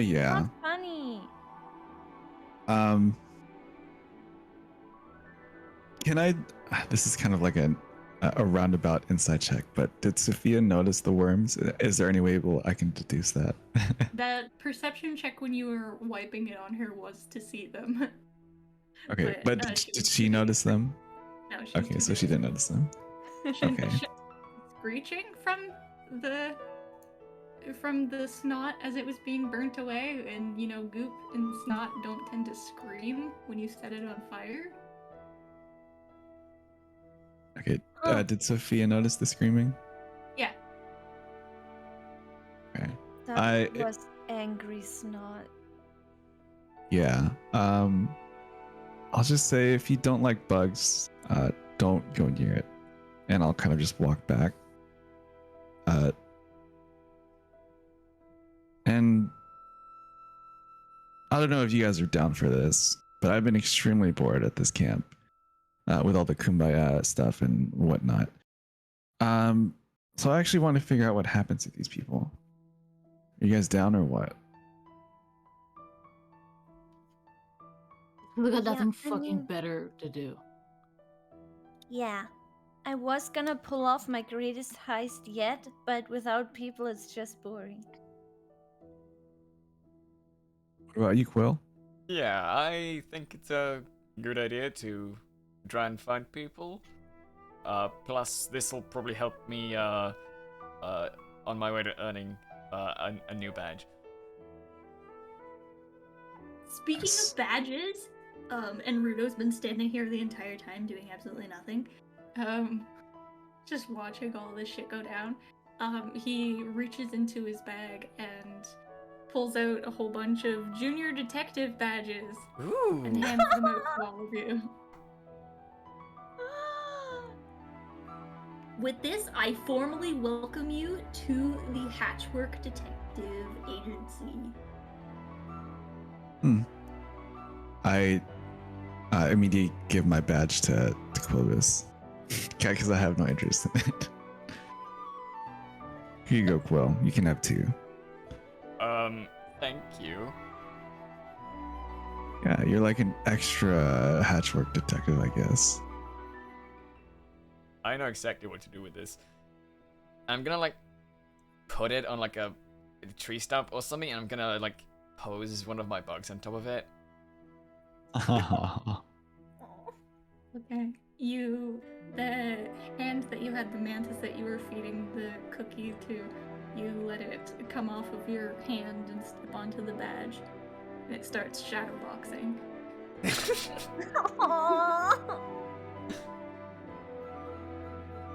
I think I just. Sorry, were you? I wasn't gonna say anything important. Oh. I just to myself stare at the badge and I silently whisper, "The wrong side of the wall."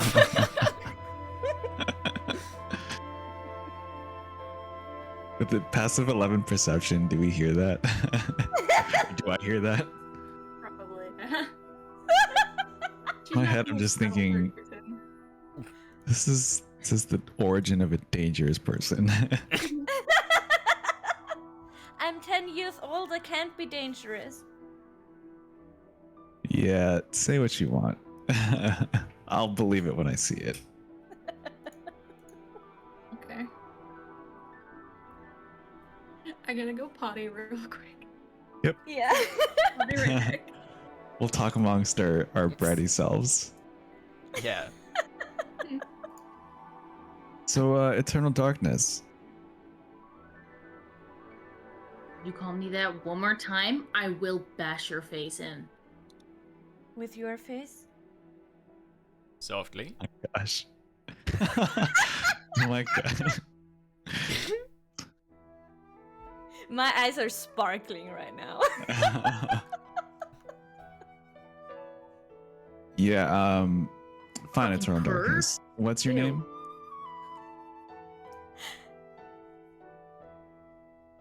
Do you have a name? Blake, what's it to you, bitch? Well, you just told me not to call you Eternal Darkness. So I was going to call you by your name, but you know what?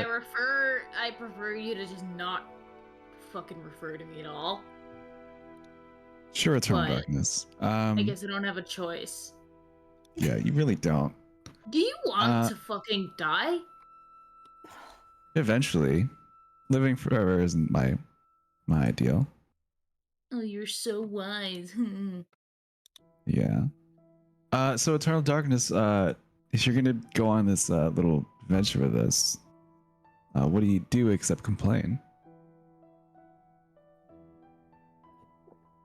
I could rip your ears off with my teeth, probably. Great. So you're a weirdo. Sophia, what can you do?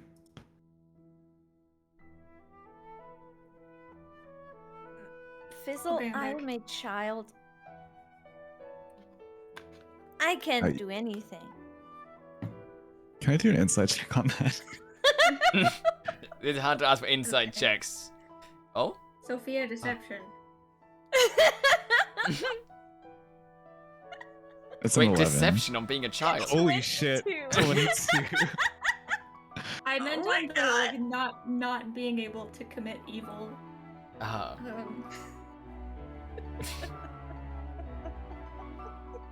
So does that mean I believe her, or that I don't You believe believe that her? she's a child who is incapable of evil and that she has been wrongly accused and put in this cabin with you. Well, I give guess the you're not too biggest bad. doe eyes. Oh my god. Gotcha. Does she still have that dice in her mouth? No, she probably or do She you? swallowed it. She She swallowed one of them. The other one she spits into her hand and puts it in her pocket. Okay.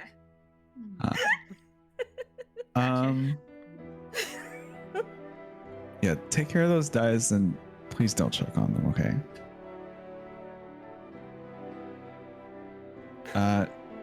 And I guess Quill, you got a lot of bugs.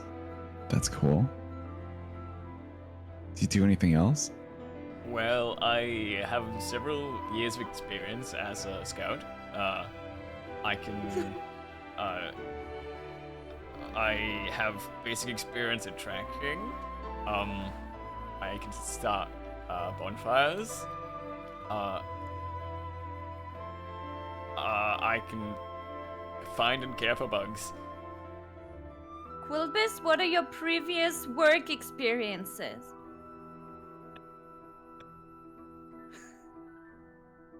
Are you a snitch, Quilbis? I'm not a snitch. Can I stand next to Clovis? How tall is this kid? I don't know. How tall are you? I don't know what, like... I'm thinking that Quilbis sort of looks like a pretty average young Dragonborn. Okay. Like, I'll say 5 feet tall then. yeah, just some kid. And I'll just say to him, dude, it's like you're not even a kid. Why do you have experience? Well, my scout captain said that it's good to have a lot of skills and experience when you have to do things. So Right. I'm learning a bit of everything. Okay.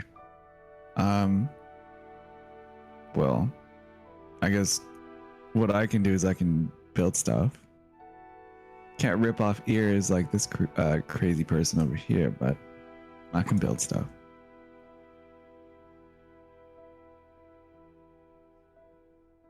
So, I suppose I should also mention I can do basic magic. that would have been good to start with.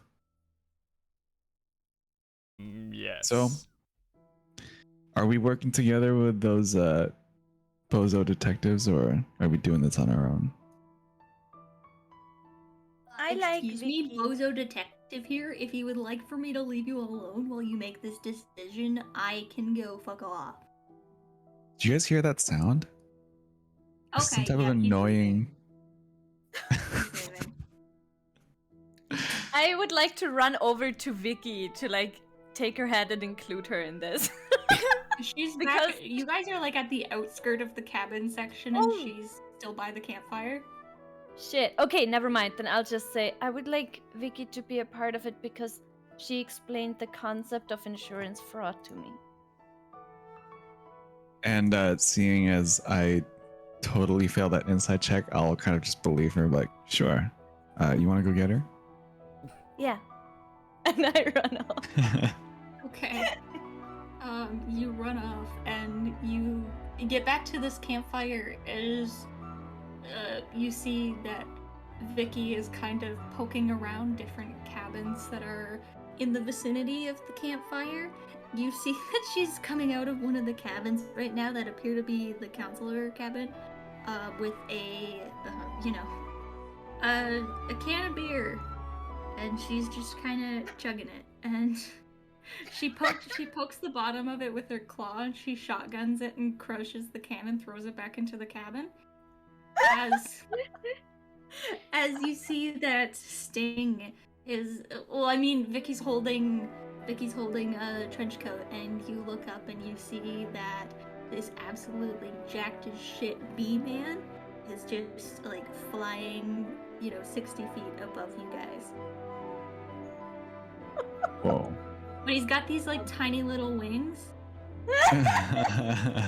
There's a bee? He's more of a bumblebee man. Yeah, There's a bee? he's a bee. His name is Sting. He's a bee. There's a bee? I'm sorry. My name's Michael with a B. You're so. And I have a fear of. The B in my name stands for Michael. What B? Where's the B? There's a B.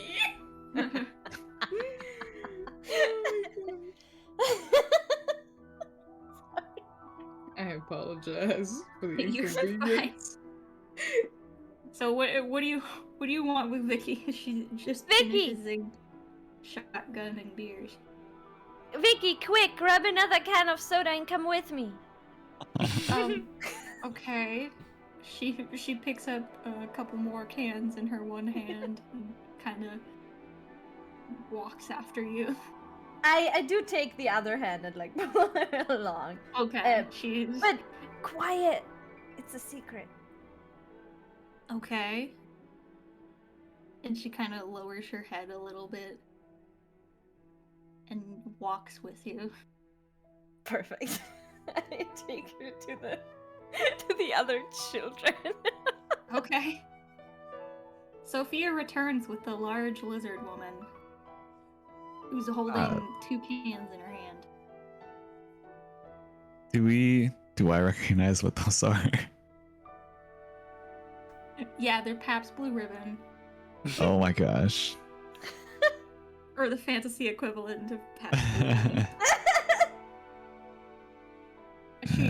As she pokes her thumb claw into one of them and just shotguns it. Oh my god. She's just getting hammered right She's like Yeah. 7 feet tall. It's gonna take more than like 3 piss beers to get her drunk. now. Oh my god.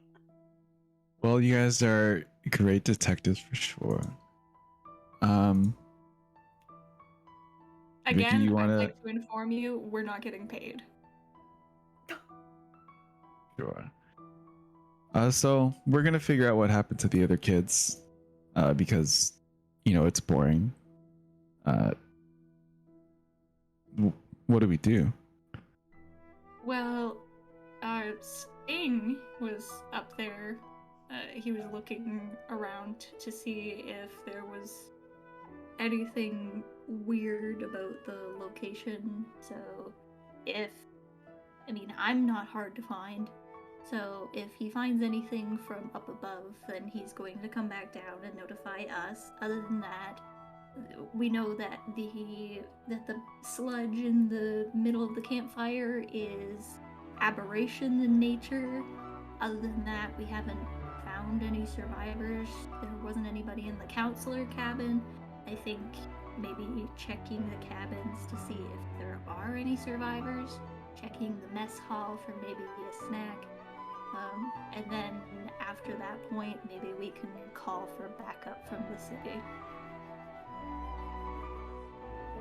I don't think anyone here was listening to you. What do you guys want to do? Looking to the other delinquents. I Fucking quietly Carrie. squeeze. You can just decide. I quietly squeeze Vicky's hand. I was listening.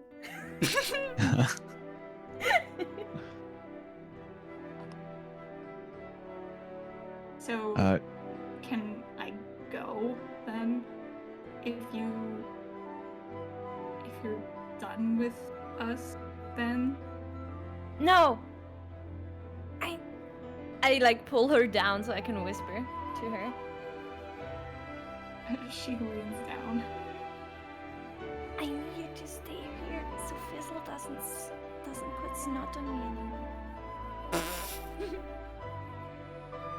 She stands up straight and she kind of stares off into the distance and gives a deep sigh.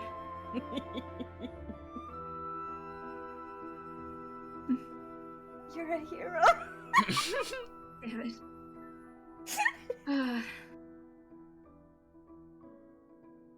Man, I wish I was paid.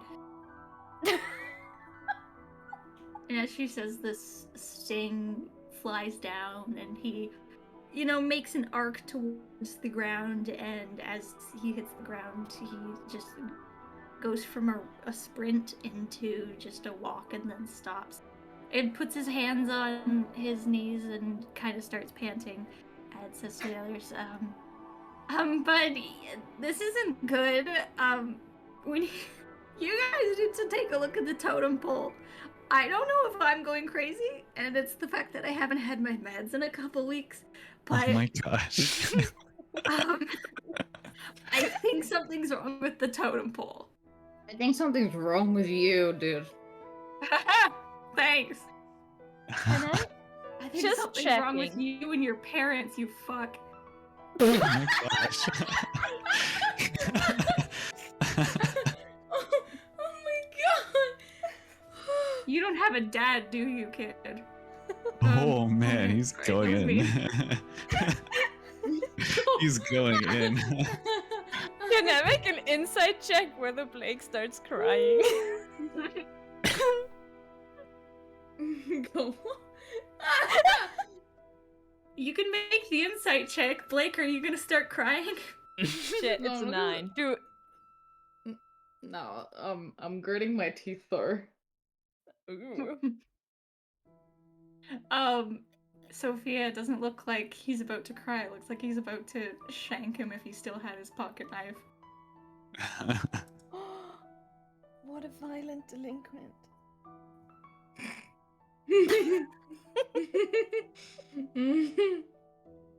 So where's the totem pole you're talking about?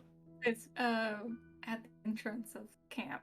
It's the really obnoxious, gaudy one that you see when your parents drop you off at this hellhole. It's I don't really get when people say there's something weird and they don't say what it is and they just want us to figure out by themselves. But I guess that's what we're doing right now. But Isn't it? here's the thing. He can see really far, and he's standing right next to her. Like, he can see really far. He needs to be on his meds, or else he starts seeing things. Ooh. So Is this that could just be him going off because he's in a very stressful situation with some really obnoxious kids that are somehow the only survivors. But it could also be something weird. Let's see. I'm not a doctor, but I think you need to get that guy and have him get some rest. Oh, believe me, I know. But we can't afford it. Right. Do you guys live together? Do you have a shared account? Listen, kid. We don't have the time to talk about our financial situation right now. We're going to check out this totem pole to see if this bitch is crazy. I look deeply heartbroken as you're telling me we can't talk about their financial situation. I'm not saying never. I'm just saying not now, okay? If you want to help me with my taxes, once we get out of it, okay? I do. I can do tax write-offs for you. How legal do you Okay. want it? Listen, we can talk about this later, okay, kid? Okay. And she loosens her grip on your hand as she starts walking off towards the front of the camp with the other two. And they're making a pretty good pace. I chug along. Okay. And as we Are- walk, I'd like to use the produce flame cantrip just for some light. Okay. You're able to do that. It illuminates the cabins to your left and the dark forest to your right. And we'll just follow whoever's leading us there, I guess. Well, I'll Yeah, just follow. Yeah. Okay. What about Quill and Blake? I'm following as well. I'll hang at the back kicking stones and shit. Okay. I mean, you still have a duffel bag full of money. That's the Yeah. weapon. The duffel bag full of coins. Yeah, I'm keeping it on me. It's a great hammer. Okay. I'm not letting that off me. Okay. So you guys are able to walk after the detectives, and as you get to this pole, I would like everyone to make me a perception check, please. Ooh. That's I a love 2 on it, my though. end. Arnar. That is some pretty fire that you've got in your hand. It's like crackling with electricity, and you're just, making it brighter and dimmer for the fun of it. Mm. Little light show. Quilbus and Blake, you are also kind of peeking around to see the fire that Fizzle's producing and casting on everything. Just entranced by it and all the colors that he's putting through it. We're walking, and I just Sophia. keep noticing other bugs. Yeah, probably. You notice that with the flame that he's producing and the sparks that are going through it, you notice that each of the sparks are when a mosquito hits it. Oh no. It's like at one point, just like a moth comes, and it's just a silent no as it flies into the flame. His eye starts like flickering, like he's going crazy. It's actually Quilbus on the side making the sound effects of the moth dying. Sophia, you are the first to notice that there's something definitely weird about this pole. As you start to approach, you notice that there are spatters and puddles of blood surrounding this totem pole. I freeze in my tracks and I like hold on to Vicky. Miss Vicky. What? Listen, she kneels down to you to get to face level and puts her hands on your shoulders. If you don't want to see this, you don't have to. You can turn around and I'll tell you when it's okay to look, or we can go somewhere else. Don't worry, I will take you there. As long as you stick with me, you will be safe. Alright, since the police already noticed, I guess it doesn't make me a snitch to point out that there's a lot of blood there. No, I can smell it from, a bit of a I would like to just I'm obviously trying to like pretend this is normal, but I am obviously very scared. I'm gonna be staying behind Vicky. Yeah, that's perfectly fine. You're able to hang on to her oversized cloak and just kind of bury your face in it as she's walking around and investigating everything. So, as all of you get closer with this flame producing this light, and the kobold, his name's Rudo, by the way. We still never asked him. Yeah, you guys still didn't ask his name. I actually have the name Rudo written down in my notes. How did I get that name? I don't know. Magic. I think I might have told you before last week with Merlin's game that I No. had the detectives. I wrote Okay. them down today. I wrote down Vicky, Sting, and Rudo. Okay. Okay, never mind. I'm sorry. It's okay. I'm just freaked out. Okay, so Vicky, Sting, and Rudo are examining this totem pole that is dripping with blood, and occasionally you hear the droplets of blood hitting these pools below at the bottom of this totem pole. And you get closer and you notice that this totem pole is covered in a weird fleshy substance. Was the totem pole like this when we got here? No. Well, I mean, not like this, but like, was there actually a totem pole there? Just There before? was, yeah. covered in gore. This is Welcome to Connie's camp, kids.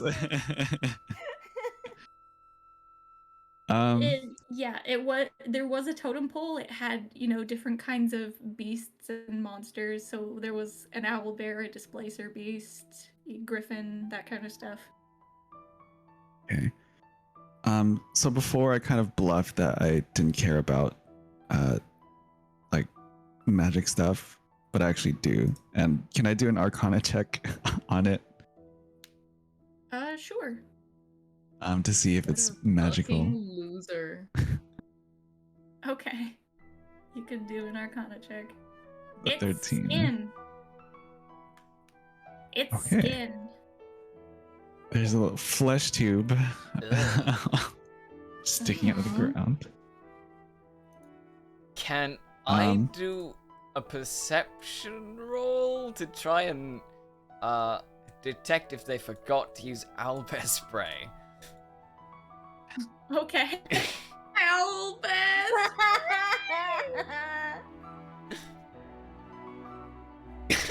Oh my god. So you go straight up to this totem pole, trudging through the blood, leaving these bloody footprints, and you start heavily examining the skin that is on this totem pole. And you sniff it, you smell the owlbear spray, you smell the bug spray and the sunscreen, all of that stuff. You smell that some people were wearing, the fantasy equivalent of Axe body spray. Oh man. And they had all their protection for being out in the wilderness. Also, this isn't something that an owlbear is capable of, as you see that there are these large black spikes that are piercing through multiple slabs of to attach it to the totem pole. Ugh. Quilbus just turns around to all the other people and just proudly, well, it's not owlbears. And just pokes at some of this stuff. I don't know what this stuff is though.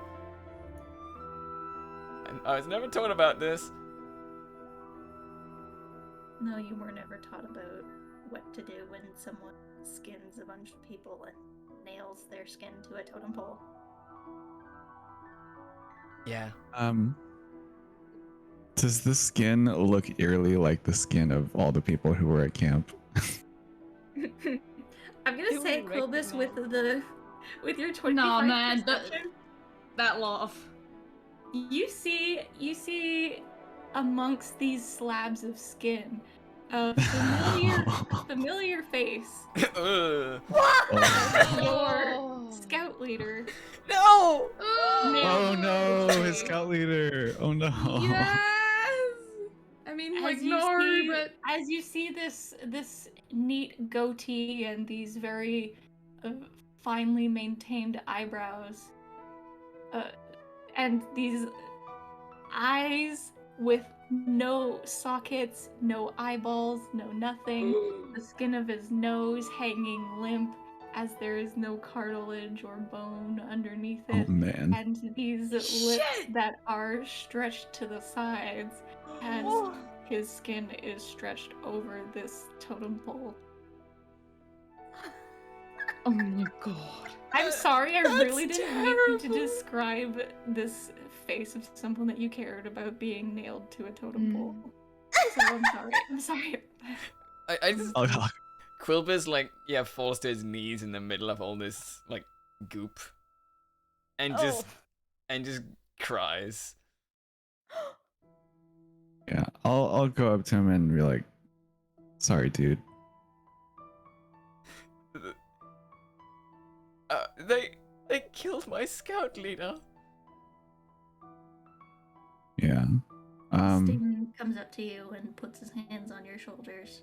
And he's standing between you and the totem pole so that you don't have to see it. And he, okay, bud, I know this is scary, but it's gonna be all right. And he puts two of his hands below your arms and kind of picks you up and brings you out of the blood and turns you around so that you aren't facing the thing, and just kind of stays in front of you, takes a knee, and puts his hand on your shoulder, and he will embrace you if that is what you are needing right now.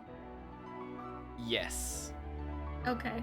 He puts 2 hands on the back of your head and 2 more hands on your back and just gently Aw. rubs your back. Yeah. Just And just out of nowhere, Quilbus sort of like whispers, I've never hugged an insect before. Aw. It's like meeting his mascot. And I've never hugged a dragon before, kid. I've never hugged anyone. Oh. Don't let the invasive thoughts win. You're the DM. Oh. Okay. Okay.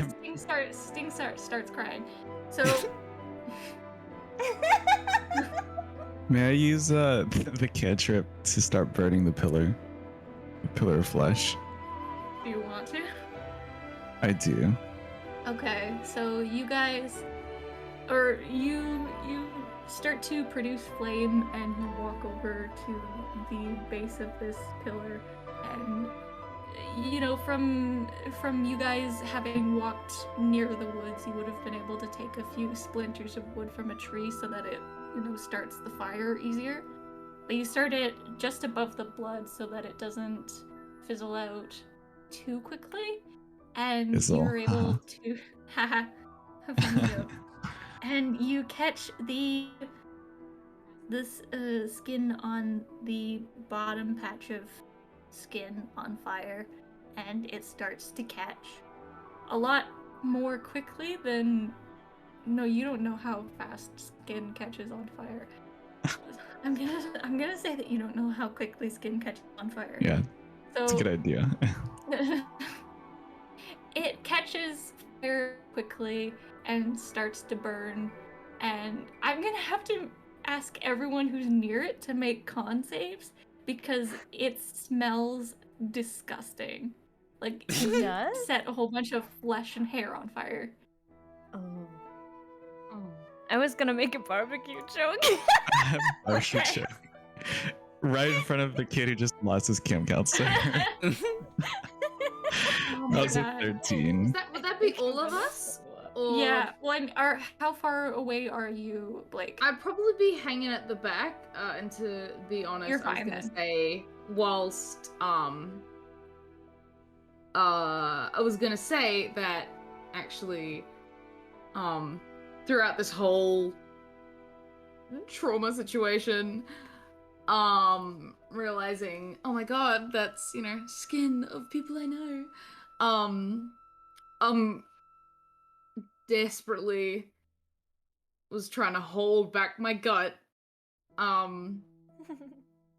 then I'm like, nope.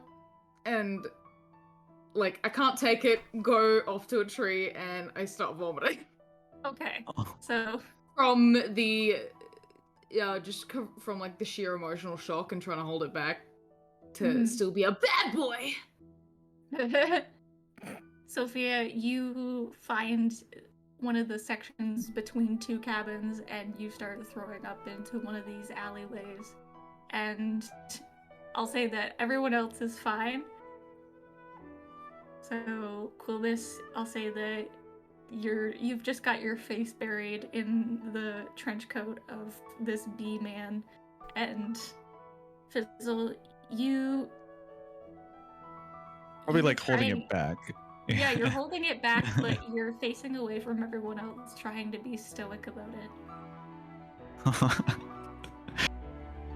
Yeah, and then as soon as it burns away, then I'll just walk back to everyone else. Just say that was fucked up. Perception checks. Ooh! Just for shits and giggles. From in between some cabins, you hear my cookie. Oh man. That was a Ooh! 21, natural 20. Oh, That's 2 a natural lot. 20s. Look at that. Whoa! Okay. Oh. So, Quilbus, Finn, and Sophia, you guys hear rustling in the woods, which is weird because it's been extremely oddly quiet the entire time you've been outside. So you hear rustling on the other side of the totem pole, so around the entrance of the camp itself. You hear that, Sophia?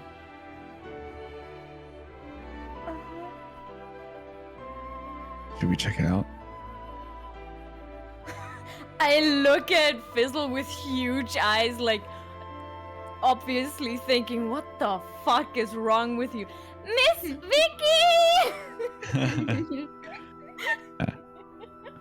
As she runs or calls towards Miss Vicky, Fizzle's actually going to take some gloves out of his pocket. They're like a pair of fingerless gloves, which don't really look anything like gloves because there's like a spaghetti of exposed wires.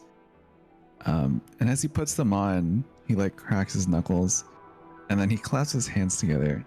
And then as he pulls them apart, it's almost like those Tesla coils where there's like tendrils of lightning coming between them. Oh, so And then, yeah, and then it starts kind of like, it has like a hum or like a chirp, like static or lightning. cool. Okay. Yeah.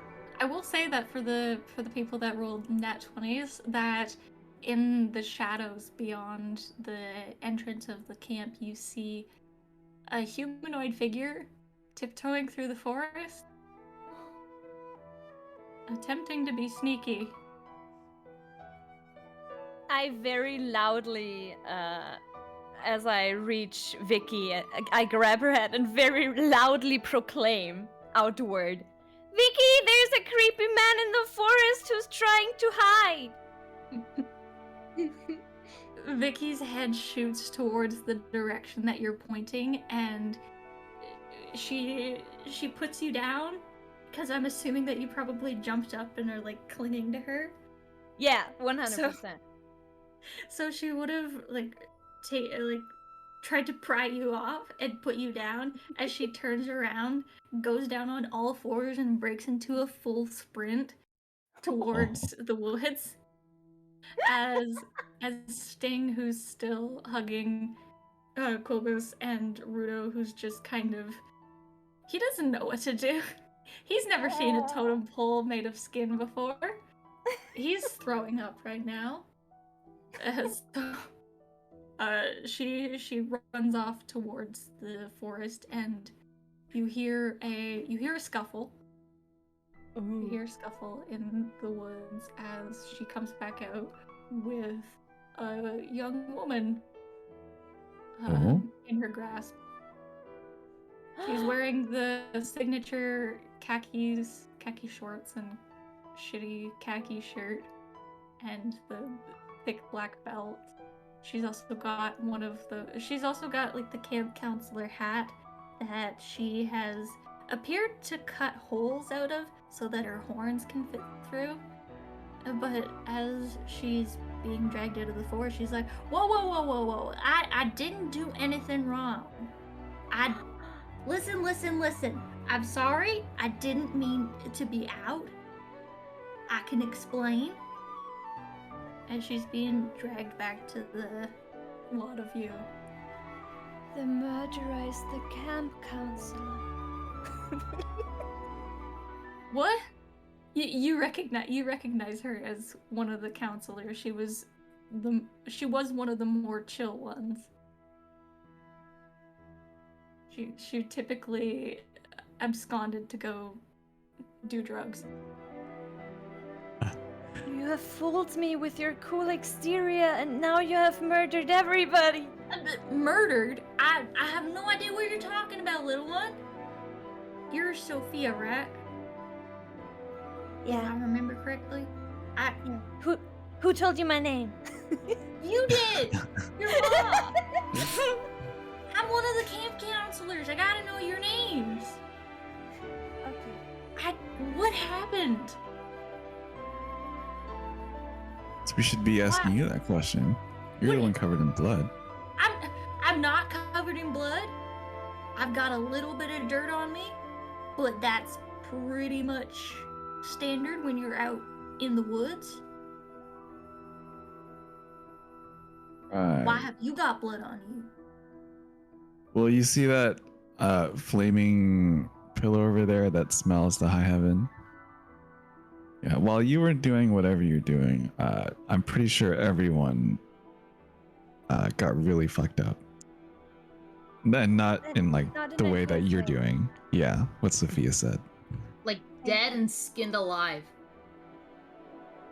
What? It was actually really messed up. You see that her face kind of scrunches up, and she covers her mouth with one of her free hands and kind of looks like she's throwing up a little bit, but then she kind of swallows it and straightens up again. Skinned alive?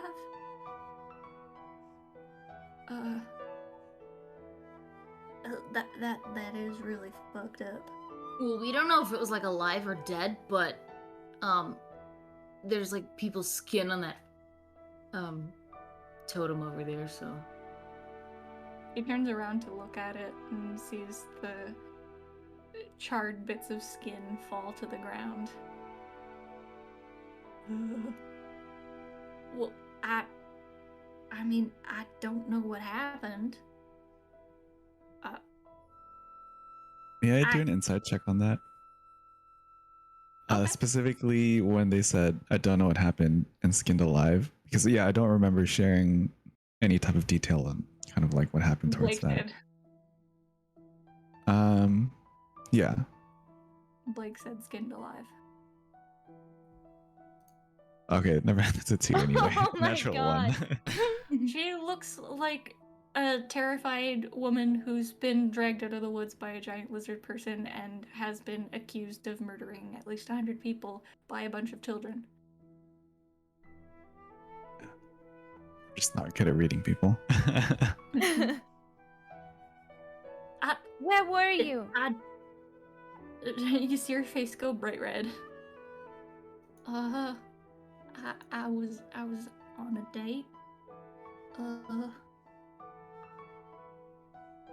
With who? How many times? With who? How many When? times? And the how manyth time was the date? My parents aren't the most fond of her, so I snuck away during the night to go on a walk by the lake with her. How many witnesses are there? Just her. We wanted to be alone. I knew that I would have gotten in trouble, so I thought that I could just sneak away. I'm one of the lowest ranked camp counselors here, so nobody would have missed me. There's the hierarchy. What? There's a hierarchy among camp counselors. I mean, there's my boss, and then nobody else really likes me that much. Oh,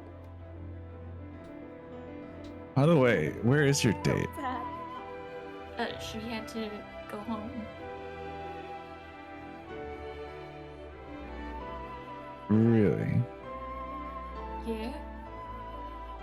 And you just said you were out on the date now, so you're saying she went home just now? Well, yeah, she's got a lot more magical powers than I do.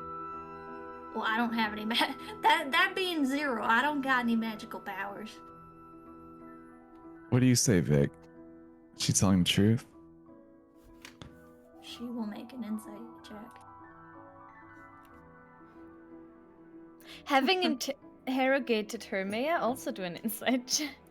Go for it. She lets go of her arm and kind of. There we go.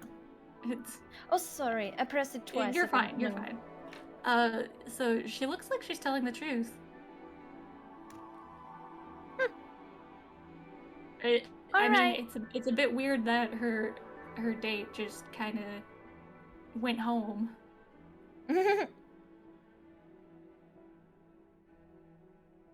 Where did you guys last see each other? I mean, I can show you the path that we took. It just goes from around. She points back towards the forest, and you do see a walking path that goes out. And you've taken that trail on hikes before, and it kind of goes up a hill so that you can see the landscape, and then it goes down towards the lake, and you can walk along the lake. So you know that much. You hated those walks because they were way too long. Yeah. What time did you guys separate from each other?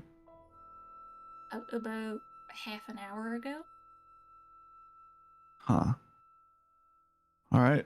I think it'd be a good idea to check out where they parted. What do you guys think?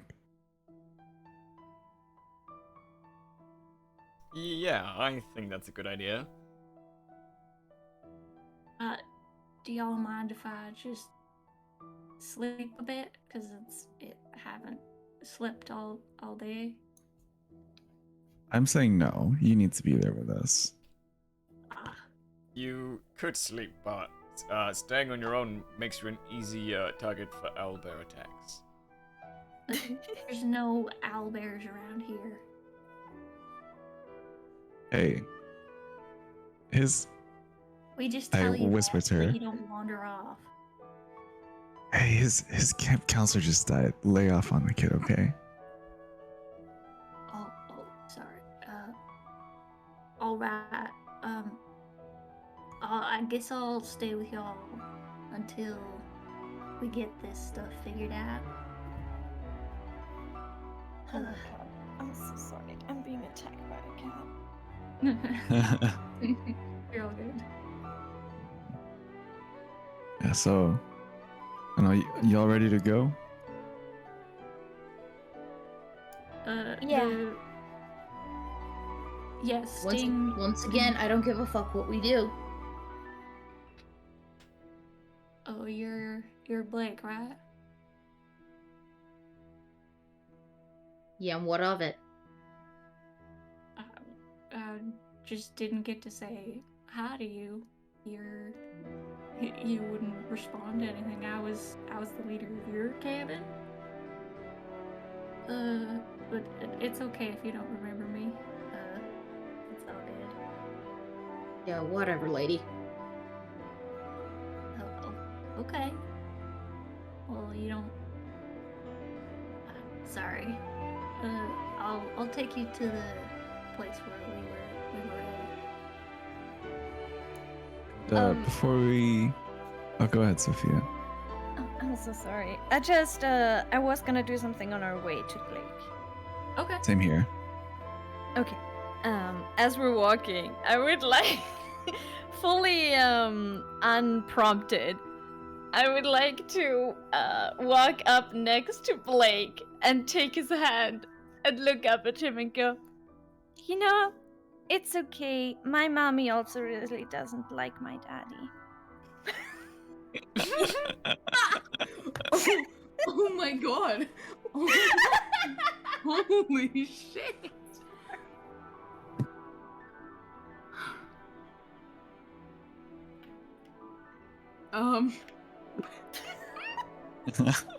How do you respond to that? Honestly, what a great question. Oh my god.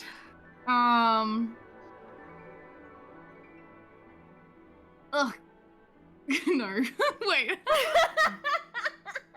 Yeah, no, it'd be like, you don't know fucking shit about me, and push off me. I pull out my notebook. Yeah, fucking shit. Yes, I'm writing down those exact words.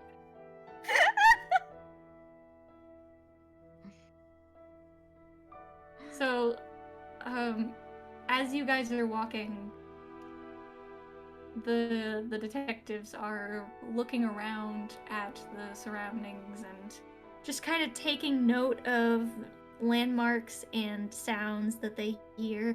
And they turn around to you guys, and Vicky is going to reach into her pocket and toss your pocket knife back to you, Blake.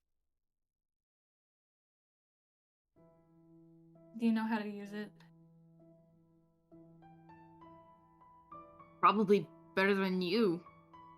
I don't need one.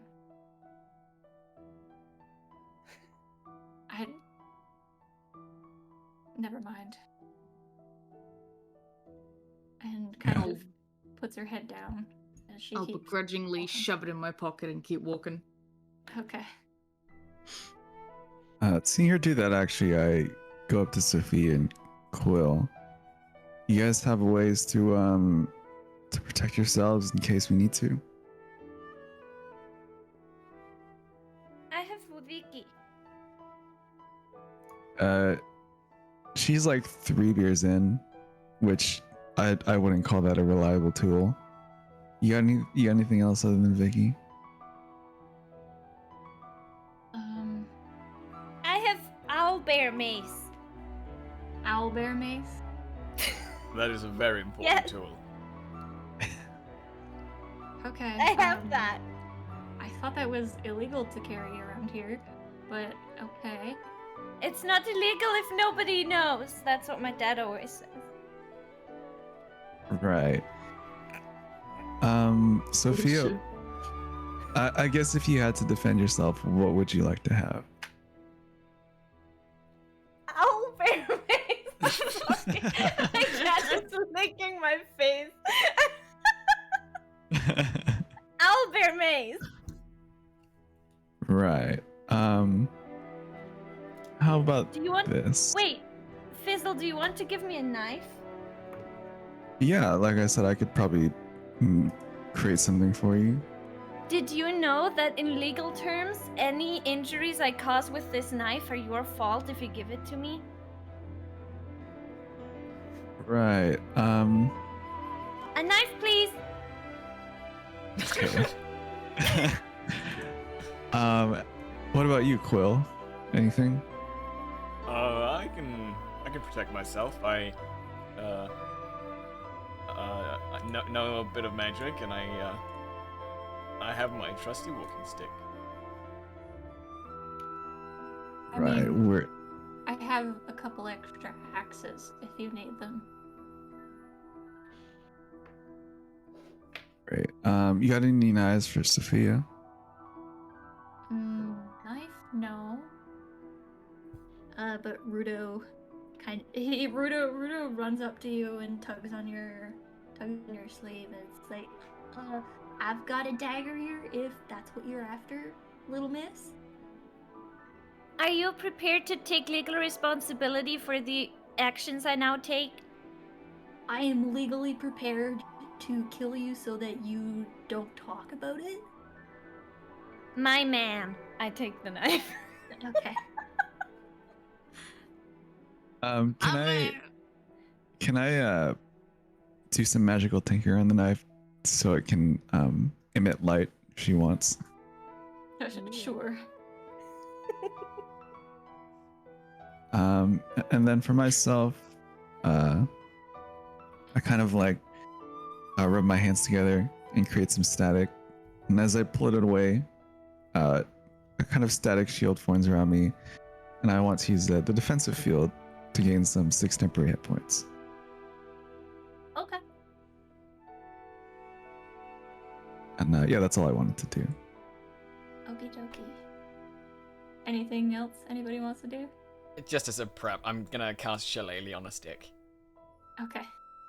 Your stick starts poking out a bunch of spikes. Nice. Okay, so is that Blake, you wanna do anything? I don't think I do. I think I'm good. I'll just be ready for anything. Okay. I don't you need guys... preparation. Ugh, you know? Okay. Okay. So you guys make it to the site that this camp counselor that you don't remember the name of that that she said that they had separated on their date. Does anything pop out that looks strange and unfamiliar? I'll say perception or investigation. Investigation, that's a 21. Okay. You do notice that there is some kind of magical portal, or like remnants of magical energy. So yeah. Magic's not really my thing. I lie. And I would also like to do an Arcana check. Okay. Go for it. This fucking guy. Oh shit. 23. It is definitely teleportation magic. So definitely some conjuration.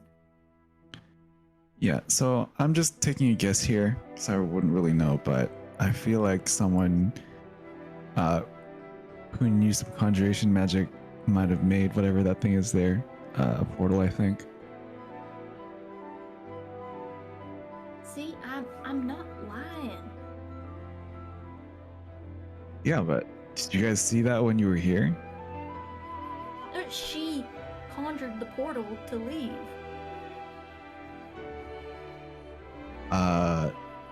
Why? Why can't she just like walk back to wherever she was coming from? Because it's faster to teleport.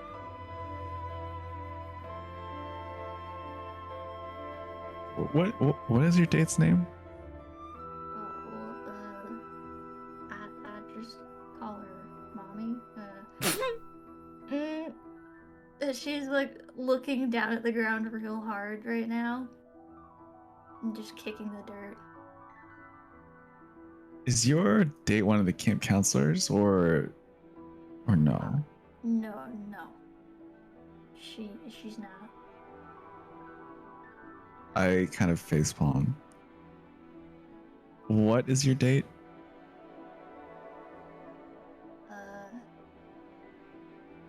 Beautiful. Do they seem deadly at all? No, she never hurt me. Right, but would she hurt other people? I don't think so. She couldn't hurt a fly. Okay. Do you mind calling her out for me?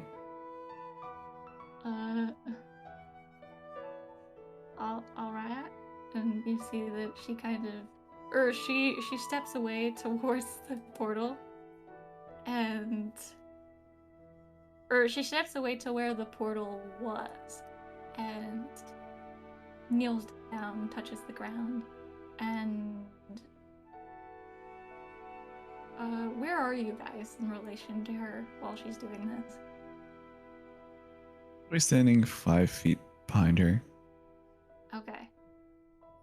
What languages do you guys speak, real quick? I just know common and primordial. Okay. Undercommon, because that's edgy.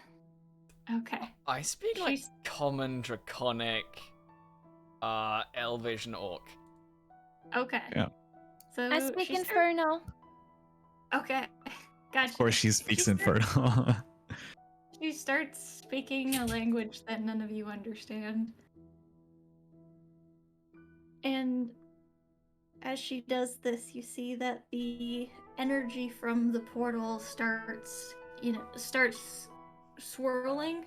The dust around this path starts swirling, and there's a pulse of black energy as a portal starts to reappear, and then all of a sudden disappears.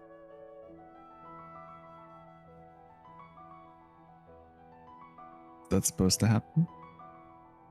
She's looking around frantically, and she kind of turns back to you and says, I don't know. She's never said no to one of my calls before.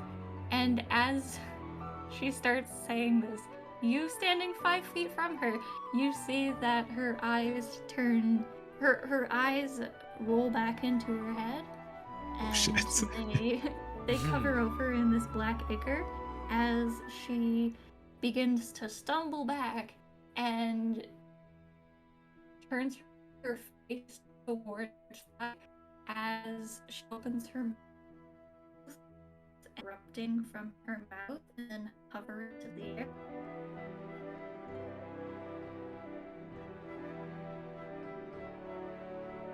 And she keeps going as she I'm getting some major distortion on my end. Yeah. up into the sky. Oh shit, sorry. Oh, it's better now. Sorry, Hilda. It was breaking Okay. up. Okay. Now we're good. Okay. So, what part did you hear? What was coming out of her mouth? Yeah. Oh, black ichor. So black ichor starts coming out of her mouth and then Oh, hovering shit. in the air just above her. And then as the ichor gets to, about 10 feet across, a sphere in the air, it starts to pulse. So it starts to pulse with these red glowing pulses of energy, and she keeps throwing up into the sphere that's hovering above your guys' head, or above her head. And as it keeps going, it slowly transitions from black ichor into what looks to be flesh. So Oh my god. Oh! Now that's not This- appropriate camp behavior. this flesh is just shooting out of her mouth as it goes and merges into this floating sphere of black ichor, and now combining with flesh as this pulsating flesh keeps hovering. It gets higher, and then it hovers over top of you guys. I would like to cast Thunderclap on it. I would like Oh. You would like to move? to not be under it. You can do that. You run away, and the detectives are also running away. I'll say that for the sake of this, Sophia, that you can't cast the spell because Becky's too gonna scared. fucking grab you Oh! and run away. Sophia was full on ready to. She's Alright, she's alright. grabbing you and running away.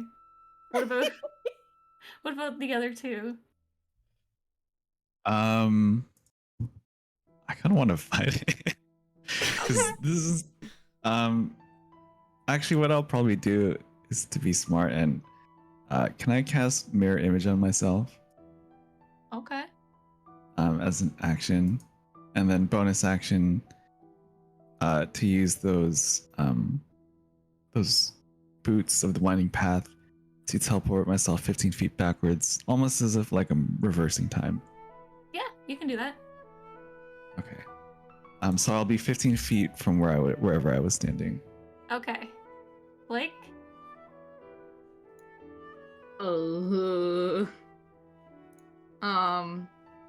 Knowing I should probably fuck off a little bit, go back a little bit, don't really wanna, don't think I can fuck with that. So kind of just move out from underneath the You ichor? sure can. You sure can. No, I No. sure will. As you all move out of the way, or are moved out of the way, this massive flesh and ichor hits the ground and splashes back up.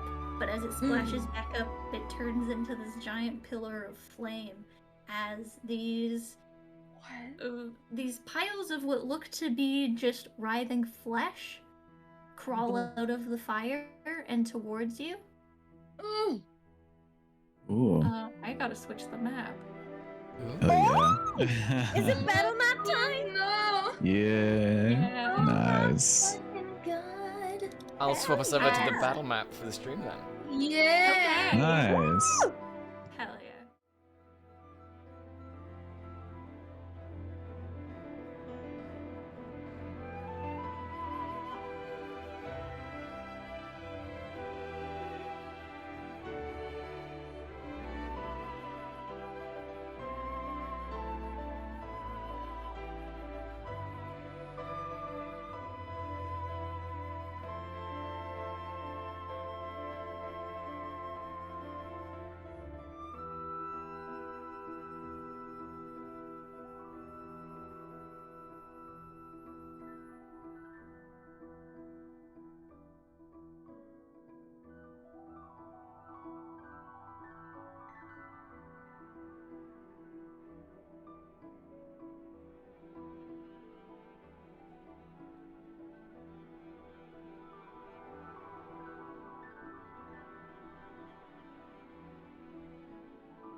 It's kind of oh yeah, I can see the chat. That's easy to forget. Mhm. There we go. Nice. Cool. We blame Merlin. All right. Yep, it's all Merlin's fault.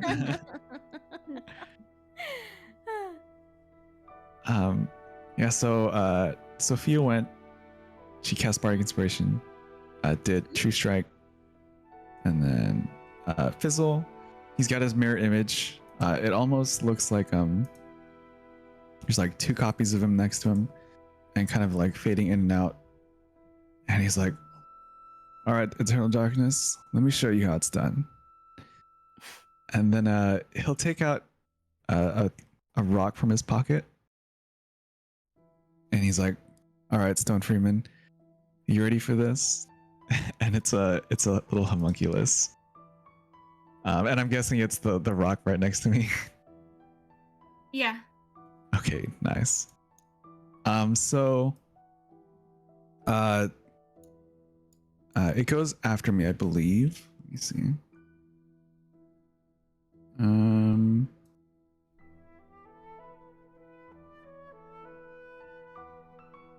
Fusions. Oh yeah, it takes its turn immediately after mine. Okay. So I'm going to walk over to this asshole over here. And did I notice the brains that you were referring to? Yep. Okay. And so I'm gonna kind of like dance around like a boxer, and you can see that the fingerless gloves with the spaghetti wires he has start to kind of like charge up, and he's not very strong. So when he punches it, it doesn't feel like it does anything. But it kind of follows with like a wave of thunder. So I'd like to attack it with my fist. Gotcha. Go for it. That is a 16. That hits. Nice. And that will deal 5 points of thunder damage. Okay, cool. So you punch this thing square in the face as you see the flesh kind of ripples. The flesh ripples as you do, and this thunder damage just sends an extra shockwave through it. Nice. One of its facial orifices starts to drip a bit of black ichor. And then I'd like to make a second attack on it after the first one hits. I'll do like an uppercut to its jaw. Okay, go for it. That is a 26 to hit. Okay. And then that is 11 damage on it. 11 thunder damage. Okay. So yeah, after I take like a straight jab to it and do a hook uppercut to it, I'm just gonna kind of like salute him and be like, catch you later. And I'm going to teleport 15 feet back.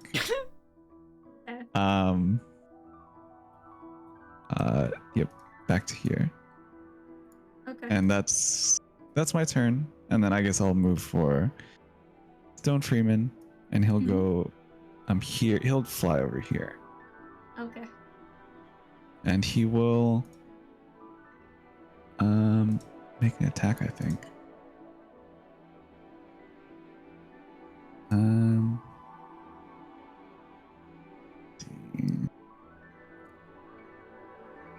Yeah, so he's just going to do a force strike.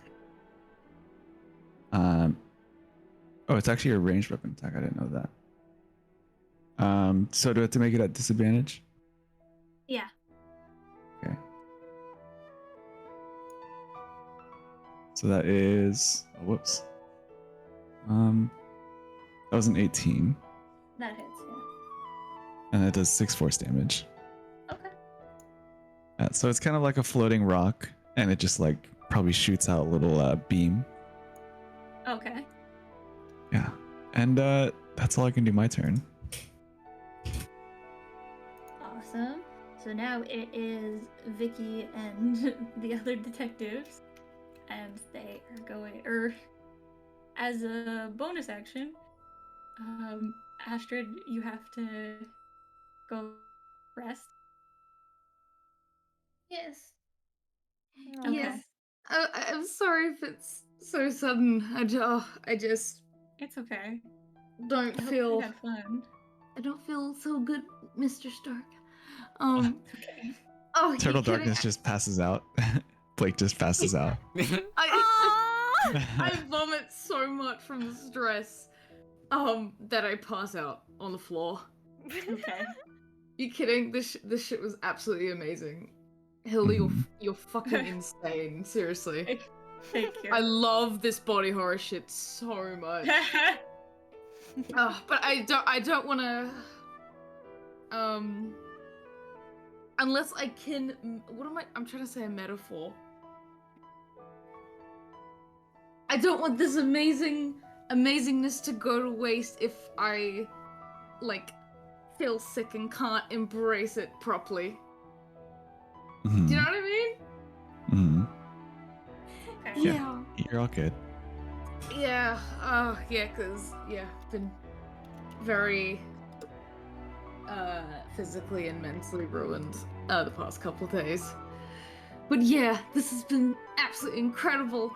And so I will let you guys absolutely demolish these guys whilst Blake's body is now on the floor, with a little bit of vomit trickling out the side. Yeah, you can deal with him. You can leave him to die, or you can save him. There's the moral dilemma. Okay. Sophia will not let Fizz let him die. She will make sure Fizz saves him. Okay. Thank you so much. Thank you, Hilda. Yeah. You're of unreal. course. And it's always nice to hang with you guys. Really, Mhm. really, thank you. Okay. Get well, I'll see honey. I will. Bye, I'll Astrid. see you beautiful people around. Bye. Okay, Bye, SP. bye. Bye. Okay. Poor baby. Yeah, Blake passes out with some vomit trickling down. He uses his 10,000 gold as a pillow. Yeah, pretty much. He's been sleeping on a duffel bag full of what you can assume to be money. Blake is As just weakened from all the Vicky is- vomiting and refuses to let go of the gold. That's Just fully It's awake so on the heavy. ground. So Vicky is going to use her bonus action and take out her hand axe and run the inside of her hand along it, and change in or use her hybrid transformation as this Oh. giant snake woman. You see her skin start to writhe from underneath as she rips off this cloak, and you see that she's growing in size as these spikes and these spines start to protrude from her back and from different parts of her body, and her face extends a little bit, and she's a giant snake lady with a snake lycanthrope form. Oh, that's cool. And Wow. She's a blood hunter. That's cool. Hell yeah. And she's gonna go up here and she's gonna make I'm pretty sure it's 3 attacks. Oh, nice. on May I the- ask, is she still carrying me? No, she would have put you down. Okay. Just Well, brings I'll you into say battle. I'll say that you're like right here. Sophia Okay. is the weapon. Use children So as trained weapons. for this moment. She wouldn't do that. She is going to attack 3 times. Holy shit. 21, 18, 22. Okay. Holy fuck. Oh, I hate math. Just ask Sophia to do it. Sophia loves math. Sophia fucking loves math. She's like when the teacher is like, "Teacher, do we have any homework?" No, she's no snitch. You guys see as she puts down the Sophia and transforms into this even more crazy, terrifying form as she rushes up to one of these flesh creatures and just starts ripping and tearing chunks out of it. Damn. And next is Sting as he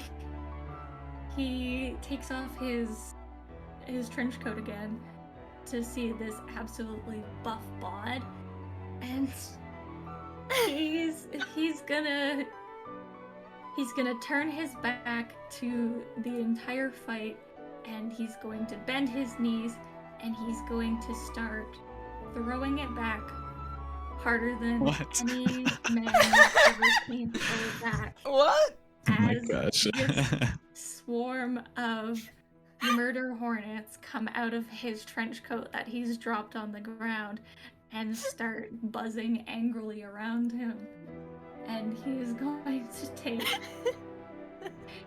to take 2 shots with his oath bow. I just imagine like it's like a snake charmer, but he charms the bees with his twerking. yeah, with, pretty much. with the claps of his ass, one snake gets at it. Oh my Bees God. communicate by dancing. Oh my Amazing.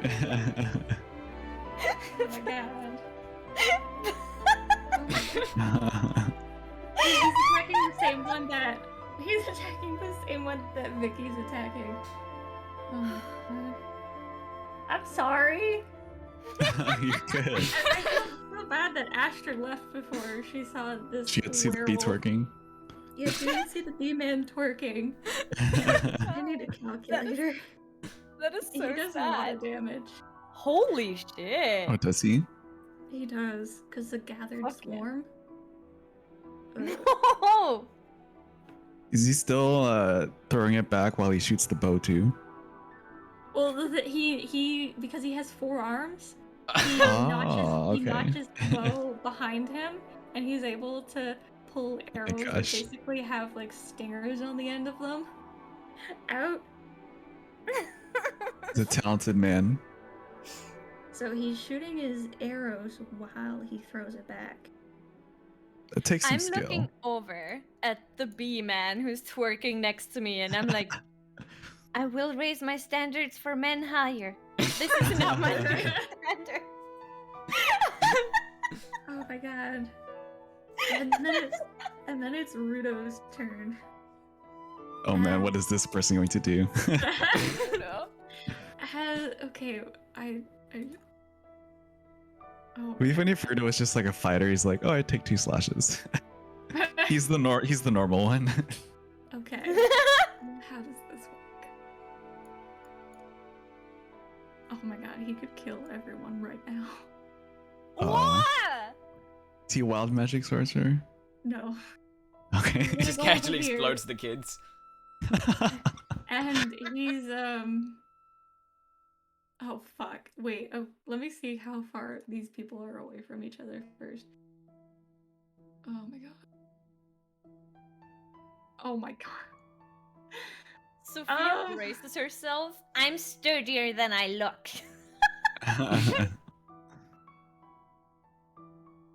Oh. He's Oh, gonna cast chain lightning. Holy shit. And it hits everyone. It hits all of those bitches. oh dang. Damn. So let me just make their deck saves. Oh my god, are you fucking kidding me? Did they all Sorry. miss? No, they all have minuses to their decks. Oh my god. Holy shit. Okay, so the fish makes it. Oh my god. Yeah, so all of them take 40 damage. You see that as Oh my god. as Rudo as Rudo runs through the bushes and the trees, you see him pull out a tiny little guitar and strum it really loud as from the top of this guitar it shoots out a bolt of fucking lightning that hits the first pile of flesh, and the electricity courses through it and it goes up into those membrane areas that have the brains in them, and it explodes each one of those capsules containing a brain as another arc of lightning shoots out and hits all the other creatures basically. Damn. Damn. That's really metal. Shooting Yeah. lightning from a guitar. Yeah, so... Oh my god, so this one's fucking dead. Oh my god. And yeah. That's his turn, and no, it's not. For his bonus action, he's going to strum his guitar a whole bunch and try to prove you wrong, Fizz, as he gives you a bardic inspiration. Oh. I'm just taking all these as challenges. I'm inspired by the challenge. He starts playing the second guitar solo in Highway Star. Nice. It is. Let me see what it is. I think it is a.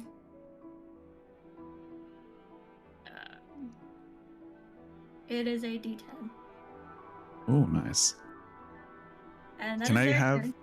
Can I Yeah. have both Sophia's and Rudo's at the same time? Oh, you already have one from Sophia. I do. He'll give it to the. He'll give it to Quill. look up to Quill then. Nice. Nice. So, that is the detectives. Then it is the creatures' turns. As this one is going. Wait, is this a ranged?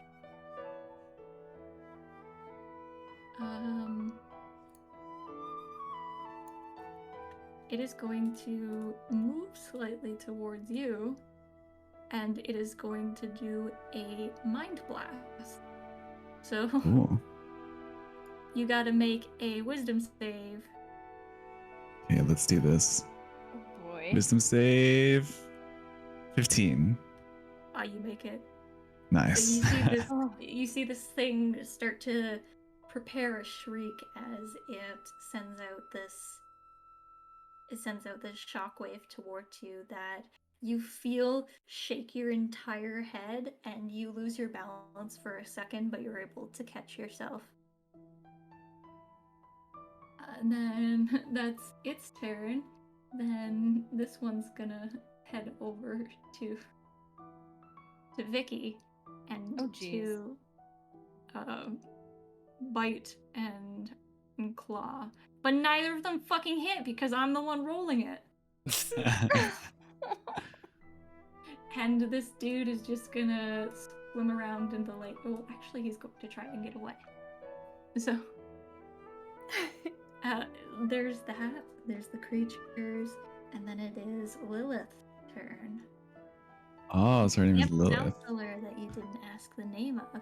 And you see that as her eyes are starting to drip this black ichor from all this, forcing out this black ichor vomit, you see a spell start to fade as you see tattoos on her face start to reveal themselves.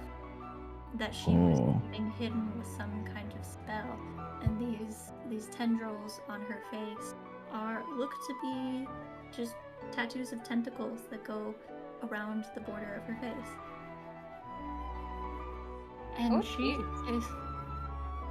she's going to, what is she gonna do?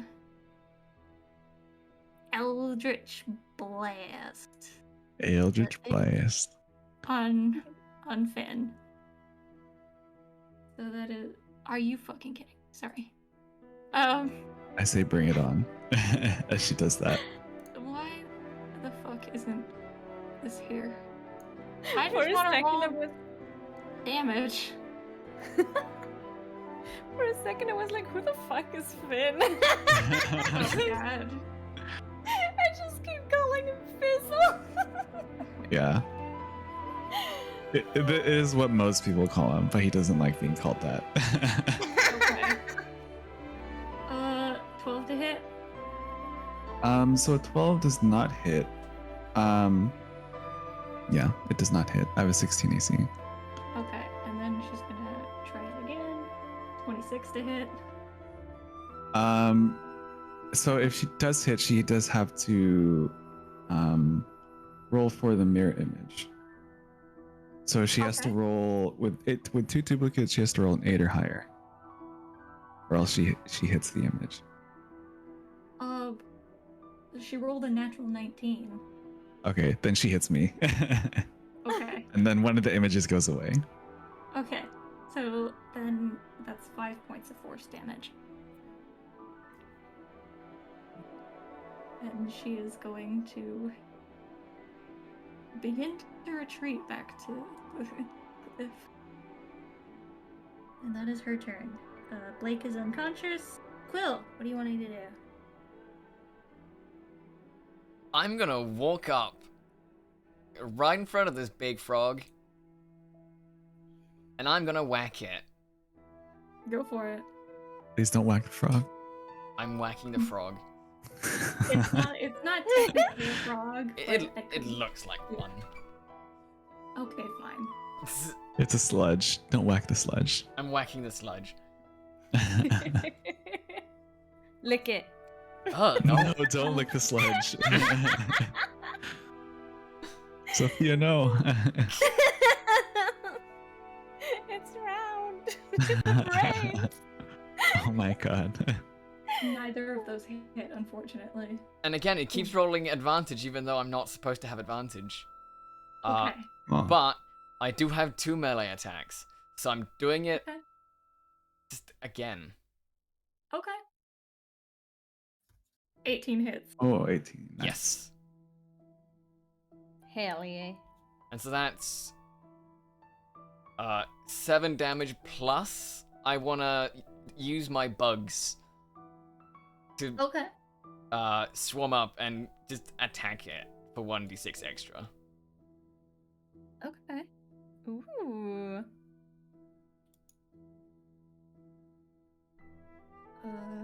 I don't know how much Okay. damage that is because it keeps rolling doubles. Okay. Mhm. So it was.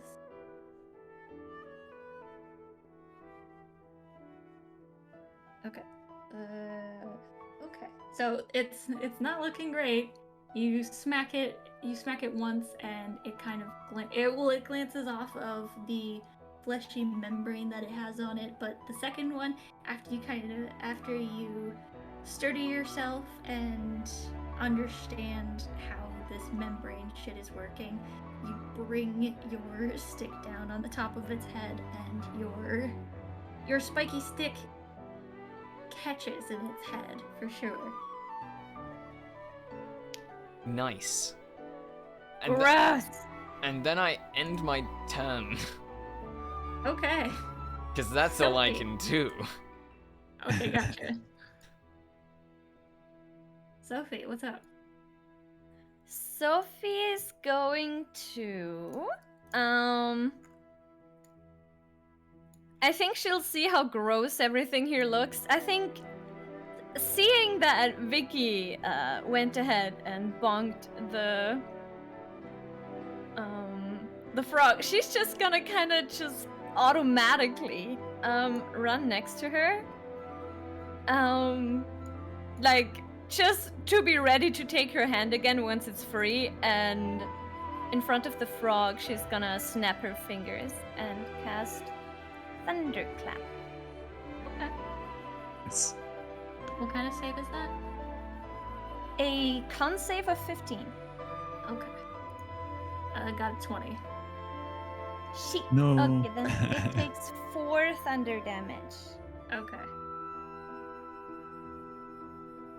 Gotcha.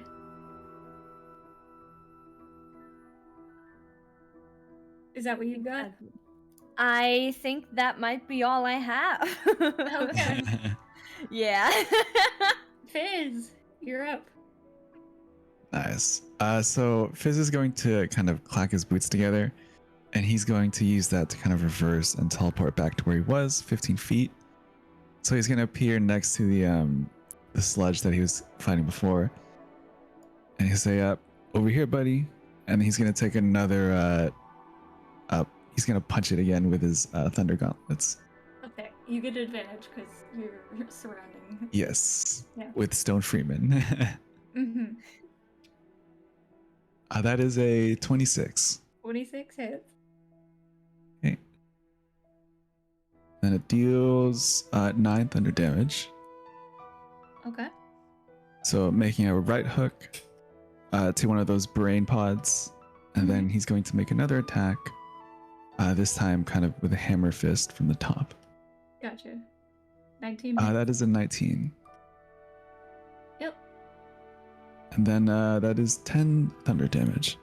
You bring these thunder or how do you want to do that? So as I think he brings it down as a hammer fist. Once again, he's not very strong, so it kind of just like bounces on like the sludgy, bouncy brain parts. But then kind of like the aftershock of the thunder gauntlets kind of probably makes it splatter. Mm-hmm. Like the aftershock in anime when Yeah. punch and the aftershock does more than the actual punch. Exactly. Okay, so you He's got an 8 strength. down- Yeah. yeah, you bring down this hammer fist and you just bonk it on one of the brain pods, and as you're getting the recoil from the actual bonking motion, you feel this force from the thunder gauntlets just bonk down again, but all the way through this creature Nice. as it goes limp and dies. Nice. Okay. Yeah, and so I will use my movement because I teleported using my bonus action. I will use my 30 feet of movement to run behind Lilith and say, "Where do you think you're going?" And then that's the end of Finn's turn, Fizzle's turn, and then I'll move Stone Freeman here, and then make another attack at disadvantage with him. It would be flat roll because you're behind her. Oh yeah, that's true. Okay. Let me pull up Mr. Freeman's that padlock and do a force strike. It hits you in the face for 5 points of force damage. Oh no. Yeah. I'll be like, damn it, I have to calibrate it again. Actually, You the see- recoil is so strong that it dislocates your shoulder. Oh no. Yeah. It dislocates your shoulder and you stumble and fall off the cliff and die. And I die. And I also get just kidding. cancer. And then you spontaneously combust. Yeah. And then you get struck by lightning, and then your parents show up in their carriage to tell you how disappointed they are in you. Yep, exactly. Okay, that hits too hard, I'm sorry. No, you're good. Yeah, that's the end of my turn. That's all I can do. Okay. Time for the detectives. Time for the hatchworks. So, Hell yeah. what do they got? So, this creature in front of Vicky here is going to use the blood curse of the eyeless. So she's going to run her claws across the cheeks of her face and take 6 points of necrotic damage as she then takes 2 swipes at the creature in front of her and uses the curse of the eyeless, which means that it has to make a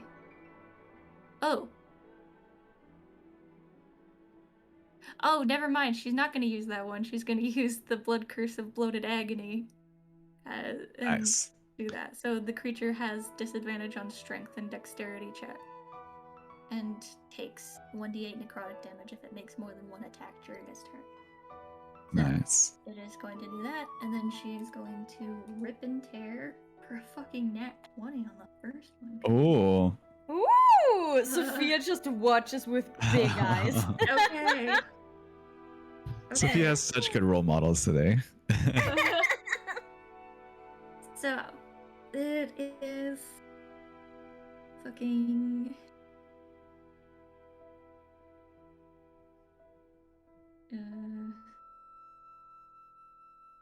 so that, oh my god. And then second attack is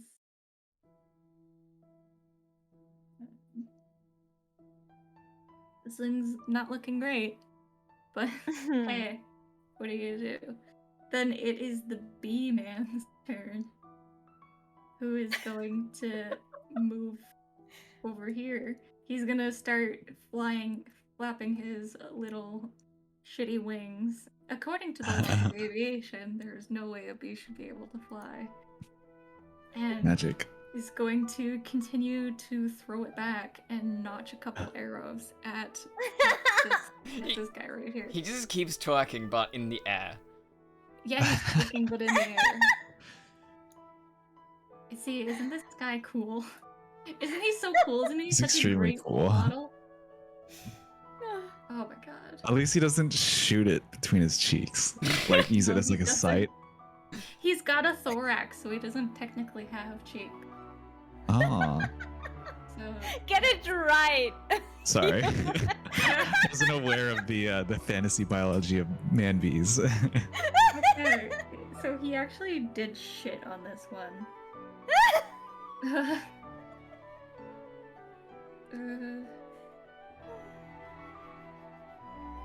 So he missed the Like- first one. The first one goes wide because he's getting too into the dancing. And then the second one just did shit damage. Okay. Time for Rudo. Time for Rudo to go. What's he gonna do? What is he gonna do? He's gonna one-shot everybody. I don't know why I did that, honestly. Because he could. I So know. he has to. That's one of his only attacking spells, too. Oh shit. He's gonna walk up next to you and he's going to start waving his arms around and he's gonna be like, "Hey yo, frog dude, you fucking gross piece of shit. You kind of smell like a sussy little baka." And he's gonna cast Vicious Mockery. My head snaps around and I look at Rudo with the same big eyes. Sophia failed writes its down wisdom save, Sasabaka. so it takes 1 point of. Takes 1 point. It's cringe damage, that's what it is. It sure is cringe damage. Wouldn't it be funny if that's what killed it? Died from cringe. Yeah. And then he's going to, taking after Sting, he's gonna turn around and start throwing it back and give an inspiration to. Oh my gosh. And that's all of the detectives. But this creature is fucking pissed at you guys. It's taking special offense to the vicious mockery, so it's going to attack Rudo with a mind blast, actually.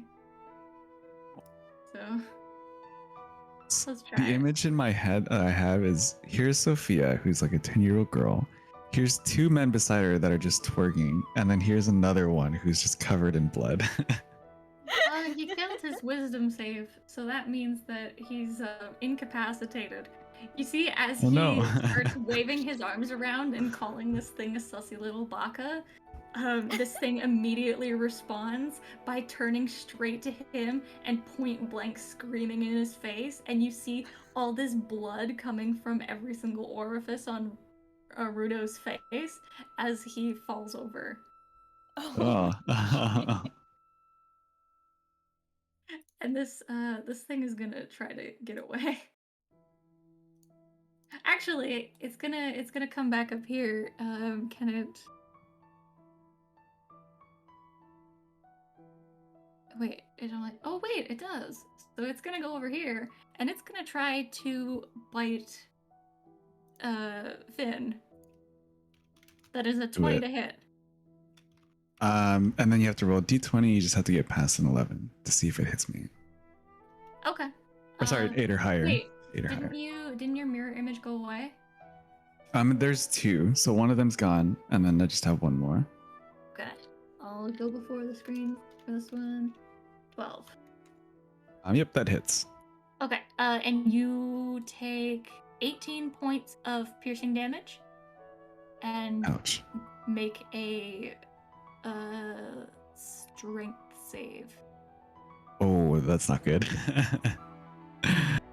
That's a 4. You are in the mouth of this thing now. Oh no. Oh, damn. You watch as this thing that slithered into the lake come up from behind the cliff and just take a fucking bite. Like, this guy's a good snack, and he just got a piece taken out of him. And he's currently in the mouth of this giant flesh creature that's in the river. Oh my god.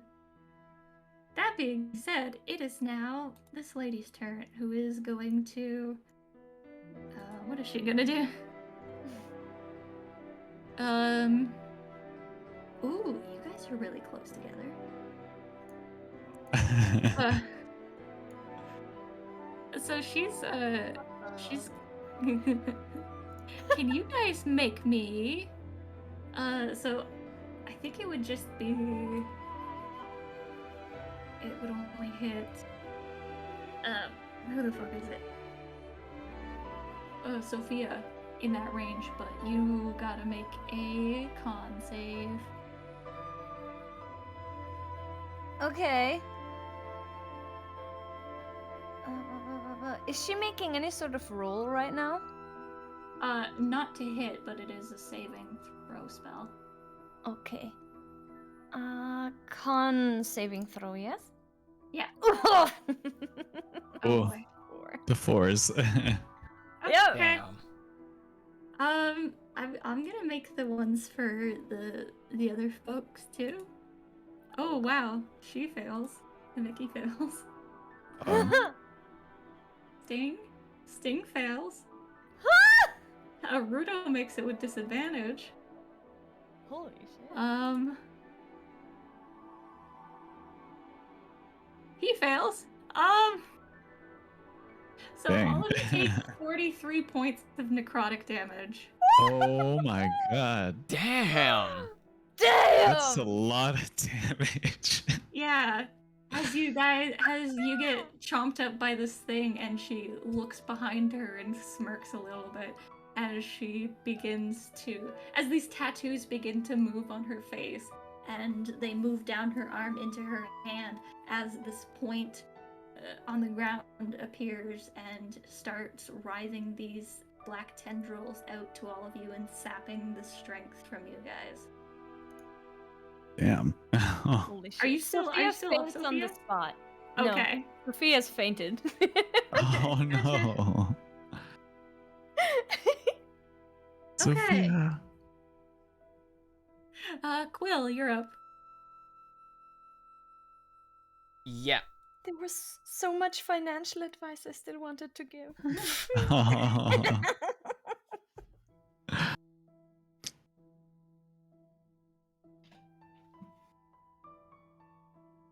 I will run up here.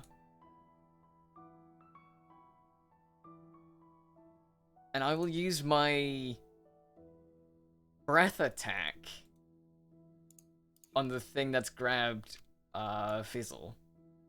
Okay. So that's a dexterity saving throw. Okay. 14. Damn it, that passes. Okay. Anyway, it still takes half damage. Okay. I'm sorry, what attack did the toad do on Rudo again? Mind what blast. Mind blast, okay. So is that 5 points of damage then? Yes, it is. Okay. Yeah. Not as cool as the chain lightning from earlier, but I do just open my mouth and just shoot out lightning. Awesome. Nice. Whoa! We got a lot of lightning and thunder today. Oh yeah. Yeah! Hell yeah.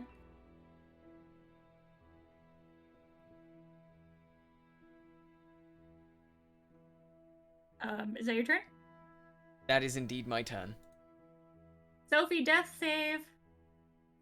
Oh. Okay. Death say. Oh my god, I never find them.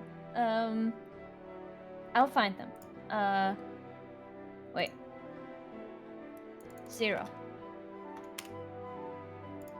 Ah, there we go. Now it appeared. Okay. Death save. Roll. Thank you. Oh. That almost No. looked like a nat one. That is a failed death saving throw. Nice. Okay. Sophia, no. The 10-year-old is dead. Fizz, you're up. You're being grappled. Yeah. Can I still do spells despite being grappled? You're inside the mouth of this thing. So is that a no? You can do a spell on the inside of this creature, but not on anything outside of it. Okay, then that's what I want to do. Okay. Yeah, so he's going to cast Thunder Wave inside the mouth of this individual. He's probably going to like bring his hands together, clap him again, and he's going to kind of spread them apart and then clap it again so that it causes a thunder wave. And he has to make a Constitution saving throw. Okay. 5. Yep, he fails. And so he takes 2d8 thunder damage. So he takes 7 damage. And I don't know how this works since I'm inside of him, but everything from where the thunder wave originates has to be pushed 10 feet away from me. Okay. I'll say that it pushes the jaws open for you. Okay, so I'm free. You Would can it also go grab affect? Yes. Would it also affect Lilith, or no? Because that was inside the mouth. I'm gonna say no, but I'll have it so that it opens the jaws of this thing, so you can get out. Cool. That's cool. And then I'll just look towards the fish, and just say, "Hey, fuck you, man." I'm gonna use my bonus action to teleport 15 feet from where I was, and then use it to go here. Okay. That's all for Finn, and then I'll have Stone Freeman. You go to the other side, and Stone Freeman will make an attack on Lilith. Yeah. So just a straight roll. That is a 18. Nice. For 5 force damage. Oh boy. It clocks her on the back of the head, and you see she stumbles for a second before she catches herself and just glares at you. Oh boy. What's up? Is that your turn?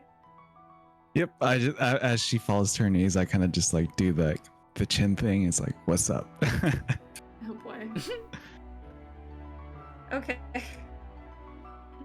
So next up is the detectives. So seeing as how the kid went down. Yeah, that's not good. I mean, Vicky, I think, is just gonna keep ripping and tearing into. He's like, that's not my job. I mean, Vicky's gonna like, try to move the child back a little bit and get in front and start ripping and tearing into the thing. What is it? Wait, that's the wrong character sheet. And she is going to. Okay, do it on hit. Or okay.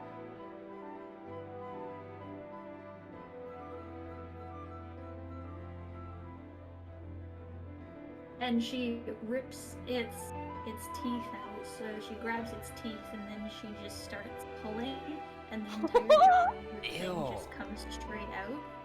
And Damn. yeah, so that thing's dead. Hell And yeah. The Sting is gonna come over here, and he has a funny ability as a bee Uh-oh. to do. I'm gonna show this to you guys. Soothing honey. Oh man. Mm-hmm. Oh, okay. The bee just vomits on the kid. So he comes by and he's moonwalking towards you, and he's got these fissures of necrotic energy across him, but he's still like buff as shit, and he's sweating a little bit, and he's like shiny in the moonlight, and he Bee? yeah. And he stands over you, and as you're facing up towards the sky, he just leans over you and pukes on your face. Oh my And gosh. you heal. I'm gonna 1d4 for 2 points.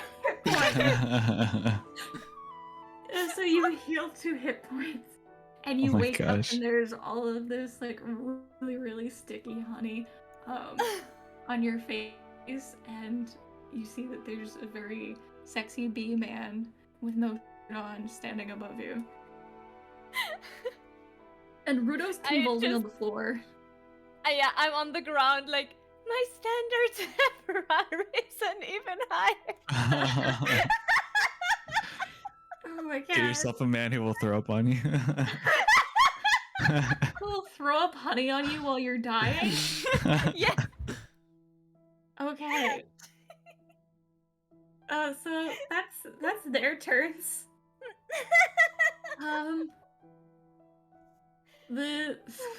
Okay.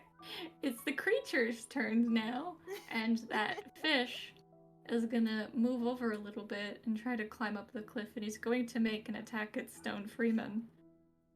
So that is a 22 to hit him. Yeah, that hits. Pretty sure he's gonna die. 16 points of damage. Yep. And as it hits it, it kind of just like explodes. Stone Okay. Freeman, no. Oh. I'll say, do you want to roll like 2d6 damage for it exploding in its mouth? Oh, do you? That's yeah, sure. Sure, I'm just saying for flavor. He takes 4 damage then.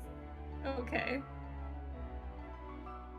As you reach your hand out into the distance as this thing closes around it, it explodes in its mouth and self-destructs, and you feel as though floating in the night sky, you see this tiny rock man doing a little salute to you as he flies off. A tear like comes from one of my eyes. Oh my god, it's when Olaf dies. Jesus. And that's all I can do. And now is Lilith's turn. What is she gonna do? Oh boy. Make a melee spell attack. So she's going to do a thing. Does 21 hit? 21. Yeah, 21. It does hit. Okay. For 16 points of necrotic damage. As she reaches her hand out towards you, and you feel as she reaches out and touches your collarbone that these tendrils from her hands slink into you and start sapping your energy.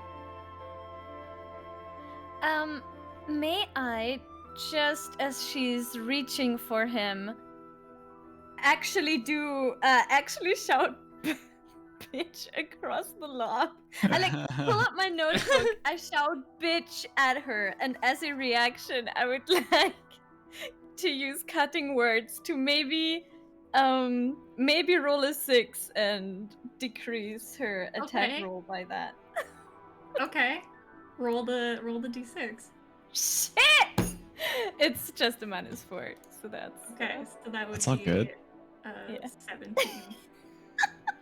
You're honestly a good try. Thank you. How much love was the it. original damage? Do you remember? 16. 16. So I take 12, 12? or do I still take the 16? You take 16. It's necrotic. Okay, Oh yeah, sorry. gotcha. No, Yeah, I've that never was seen that to spell. the So. attack roll to see if it would miss. Yeah. Okay, gotcha. Cool. Because if she had rolled a 6, then it would have missed. Okay, that is Lilith's turn. Quill, you're up. Yes. I will cast Zephyr Strike on myself as a Ooh. bonus action. Okay. Which basically means I can move without opportunity attacks. But it Okay. also just lets me do one extra hard hit, which is what I'm gonna be doing. Go for it. I'll walk up to Lilith. I'll give her bonk with the old shillelagh. Okay. Both of those, or I mean, it hits, yeah. Cool. And then it's my 1d8 plus 2 plus my bugs, which is my 1d6, Okay. and what is it again?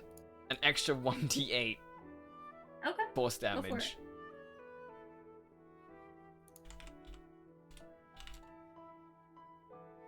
Never mess with his counselor again. Well, they can't. Yeah, I really can't. It's a bit late to mess with them. That's mean. Okay.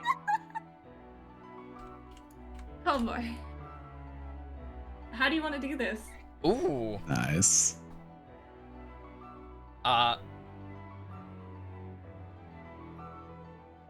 It's well, I have like my stick, which is spiky and covered in bees,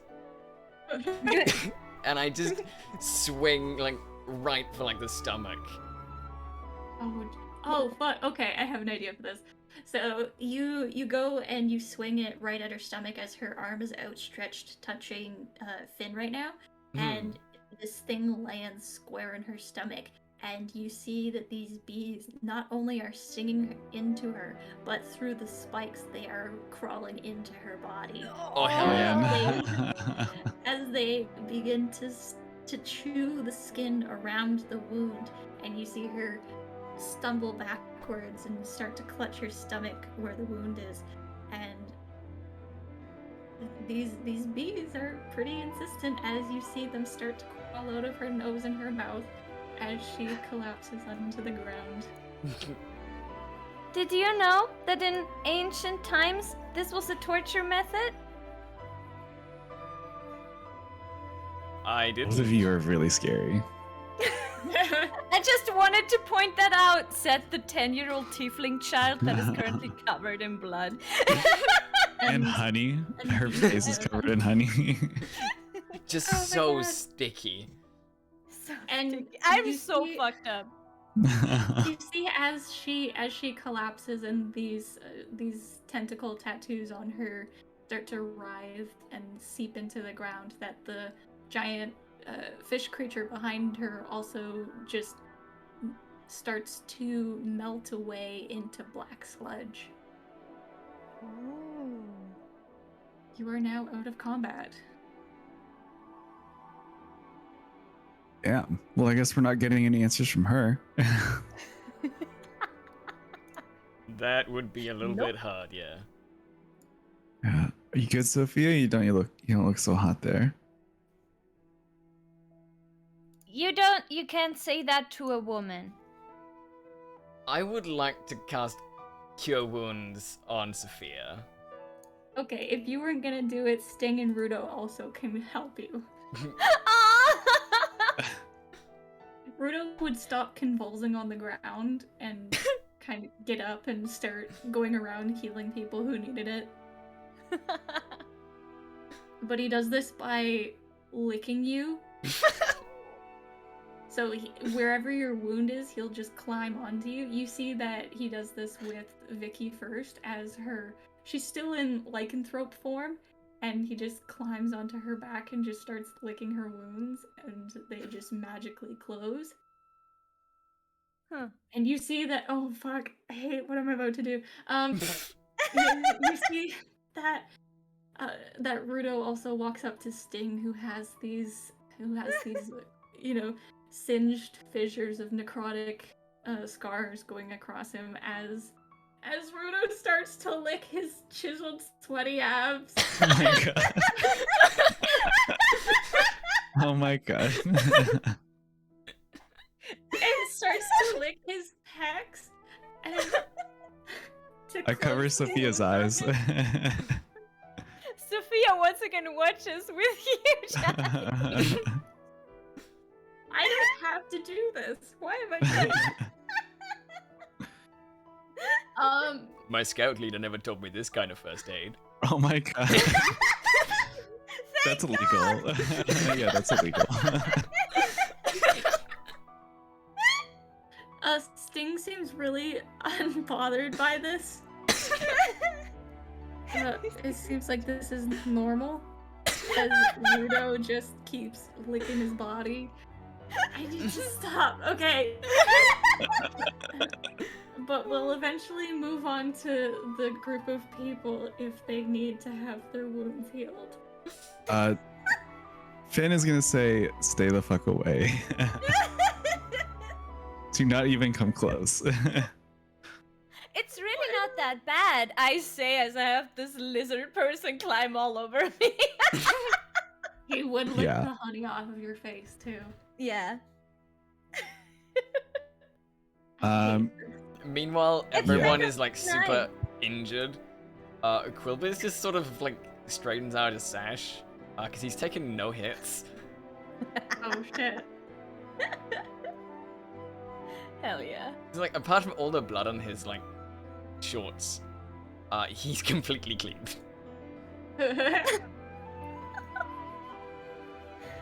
Holy shit. Well, good job there, you two. Sophia, Quill. And I guess Eternal Darkness over there, holding it down. Yeah, he's asleep on his duffel bag right now. Aw. How's Do you guys that? want to make a perception check? Yes. Yes. Yeah. Okay. Go for it. That is an 18. 15. 20. Awesome. That's actually an 8, Quilvus.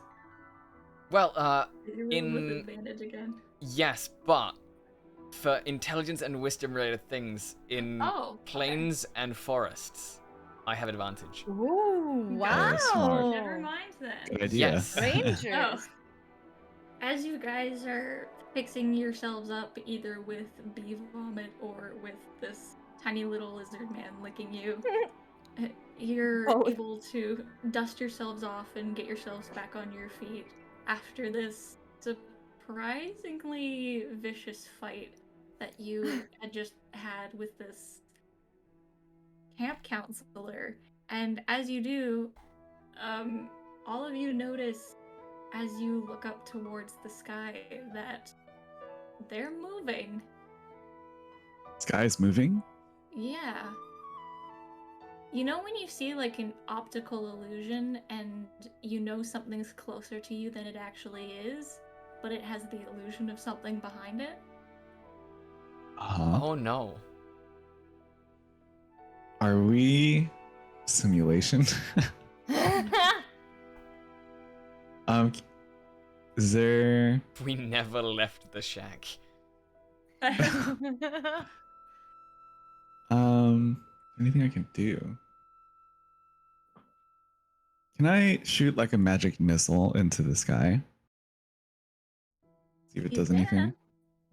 Yes, I would like to shoot a magic missile into the sky. Okay. You do that and it flies into the illusion and just stops about 50 feet in the air. Damn. As Wow. as it hits this thing, you do hear a deep growl from the sky. Oh shit. Are we? I look to Sophie and Quill. This is just a guess because I'm not really into like science fiction and all that. But I think we might be trapped by something. Because I shot a magic missile into the air and it fucking growled. And the sky does not growl. Yeah, this is a situation I've definitely not read anything about in my handbook. Yeah, this is definitely not something your camp counselor would have known. Oh, you're scout captain. I think we need to get the fuck out of here. How?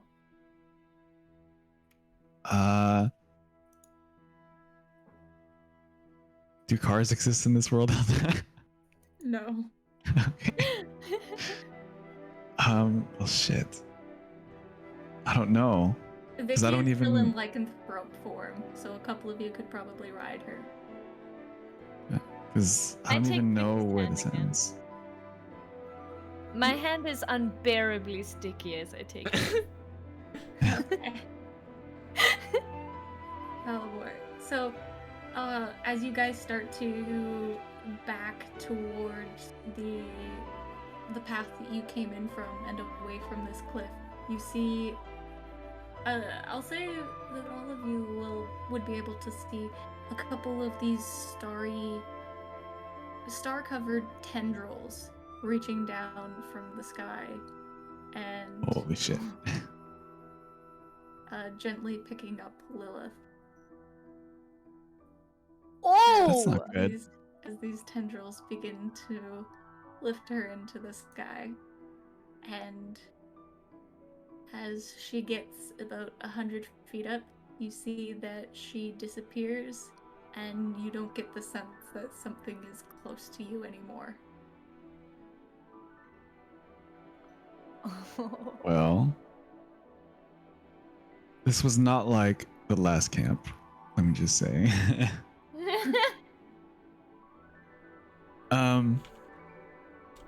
We're riding on Vicky. Yeah, you can ride on Vicky if you want. Yeah.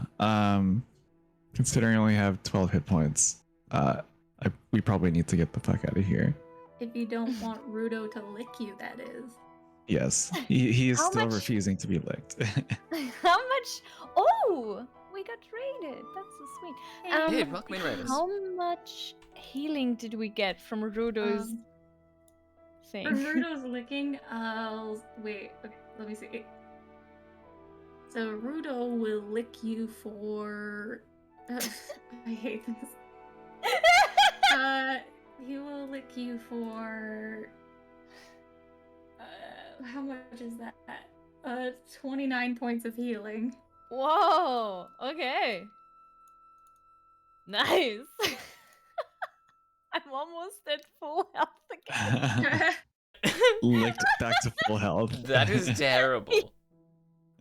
He's just licking you. He's just a lizard. Yeah, I don't. Sophia absolutely doesn't mind. She just likes having a lizard on her.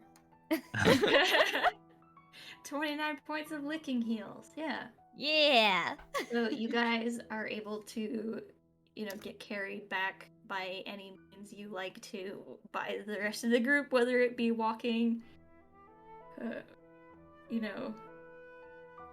Wait, what the fuck? I feel like Sting would probably sling Blake over his shoulder and just carry him back, but still shirtless. I hate me. course. I'm not like Oh my god. How And does. you... Yeah? May I just turn around to the bee and ask? If you have an exterior skeleton, how do you make that have abs, Mr. Sting? Well, makeup. And he reaches towards his stomach and peels off a prosthetic that looks like abs. Oh man. I appreciate the effort, Mr. Sting. Thanks. Thanks, but I just we all almost died out there together, and it wasn't just me going crazy this time, so it was I think I can share a couple secrets. Yeah. Do you think you sticking abs onto yourself has something to do with your mental health?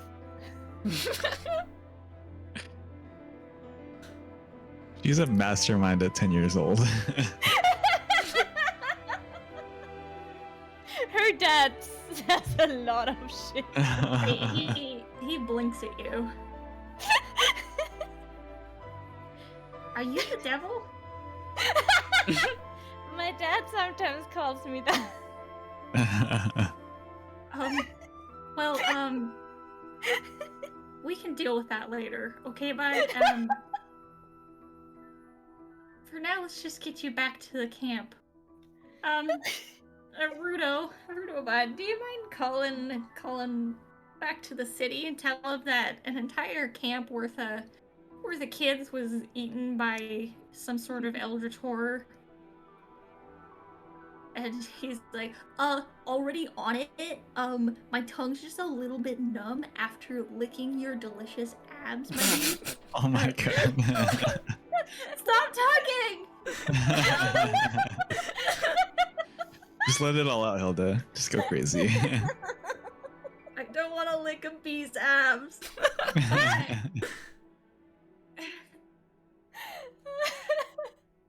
Before we go, actually. Yeah. Oh, sorry. Go ahead. No, Continue your app licking story. No, he just called back to base. Okay. Finn will take Stone Freeman, kind of hold him into his palm, and he'll, because I just learned this, he'll cast Mending on it to restore some hit points to it. And even if it doesn't get fully fixed, he'll at least take it back with him so he can rebuild him. Mm-hmm. He kind of messily reforms, and there's a lot more cracks in him than there were before, but you see that this little stony face looking back at you gives a small nod and then salutes. And I'll just say to it, don't worry, little buddy.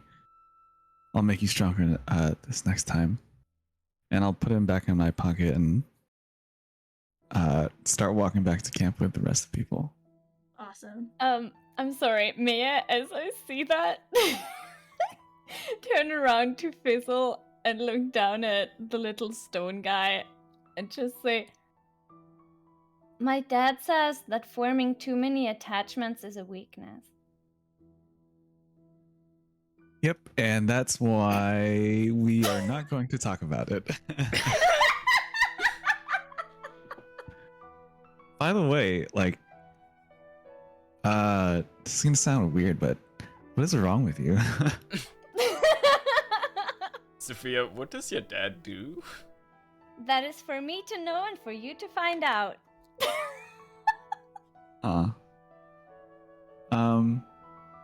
Why are you here, by the way?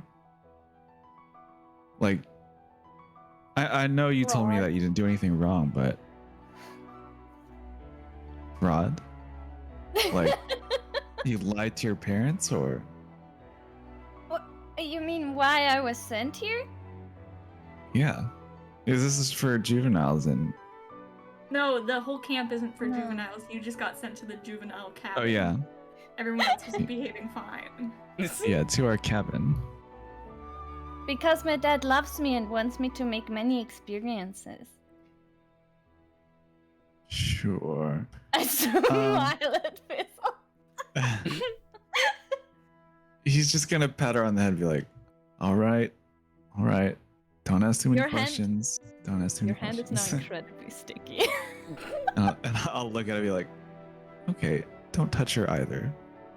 Actually, mental note, 5 feet away at all times. And then he'll just kind of walk off. This distance won't save you from my words. That's all I have prepared. Oh, yeah. Nice. Yeah, thank you, Hilda. That was amazing. Yeah. Yeah, that was a lot of fun. I'm a real quick bring us back to the usual scene. Mhm. Just in case there's any audio hitching. There we go. Okay. Yes, that was great. I really enjoyed playing Fizzle. Yeah. It's been wonderful. Yeah. You did an awesome job, Hilda. Well Thank you. done. Thank you. Mhm. I'm so curious, and I'm sure we'll have time to talk about this, on what the hell's going on wherever we are. in Camp Nowhere. Yeah. You got like a moon presence. Pretty much, Well, yeah. I'm so looking forward to if there's another one.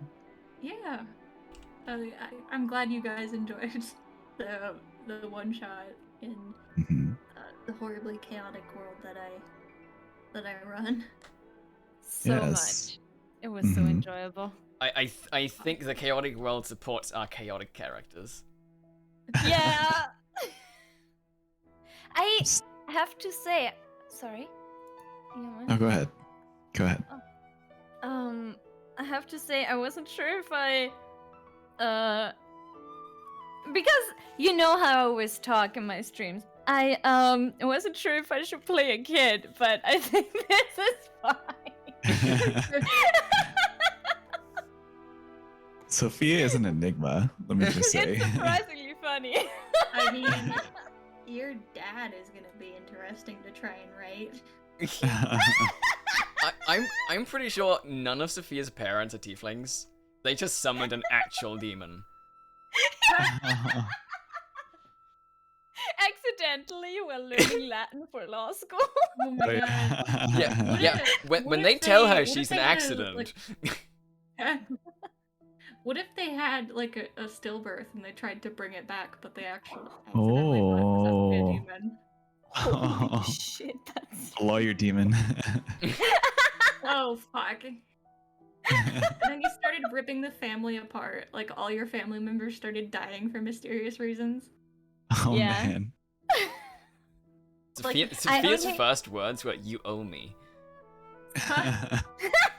As soon as the ritual was finished, the day after the dog died.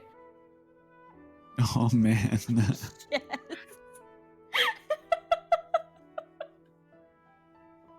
Yeah, well, I think it's a good time to Yeah. to segue into the plug yourself, because if you want to see more of Hilda's amazing content and all that, so Hilda, will you go ahead and plug yourself? Sure. I am Hildageist. I was your medium and very horror heavy DM for today. And Incredible, after an awful lot of mind-blowing, fun, I stream breathtaking. on Twitch at Hildageist. Did I staticky? A little bit For a little staticky. bit. Oh, All the parts where you said you were incredible and all that stuff, Riza said them out loud for you. Yeah. okay. I'm not, but I stream here on Twitch, and I play games, and I do art sometimes. But yeah. Oh yeah. And then yeah, check Hilda out. She's amazing. I can definitely see that JoJo has influenced her characters. But let's go ahead and throw it to Yariza. Hello, I am Yariza. I play Sophia Tonmeyer, daughter of Alois Tonmeyer, and this was incredibly fun. Well done, Hilda. I'm like so impressed. I had a fantastic Glad time. you enjoyed. So much! Those 4 hours, they just fucking flew by. I'm like, how? What? How late is it? Oh, Jesus, okay. Thanks. And then Windham Vosla, will you please plug yourself? Yes, of course. I'm Winton Vossler, detective VTuber and part-time catgirl. I just play a bunch of video games, and I do that a lot. And also, I suppose I host streams when Merlin's not around. I also do that. Nice. Yeah, I don't have much to plug about myself other than my gaming content. I suppose I should start talking about me changing models soon. That's cool. Yes. Yeah. Hell yes. So But look forward to that. yeah, it's gonna be so cool. Hmm. But yes, that's all from me. So let you plug yourself, Yuma. Nah. No, I'm kidding. Nah, disconnect. Goodbye, everyone. Yeah, hi everyone. This is Yume, I guess the resident writer of VTuber Tabletop. There's a book out for one of the characters from the Herald's campaign. There should be another book coming out fairly soon. I'm just waiting for a copy to make sure that everything's formatted right. And then look forward to some more books and a special project in the future. Also one that I'm also going to work on with Merlin. And we're currently building a lot of stuff. I'll just say that. So look forward to that. Thank you everyone for coming today. Thank you again, Hilda, for DMing today. You were amazing. And we look forward to the next time if you're down to DM for us. And yeah. Thank you everyone. Thank you for coming by. And have a great rest of your day. Bye. Goodbye, everyone. Bye-bye.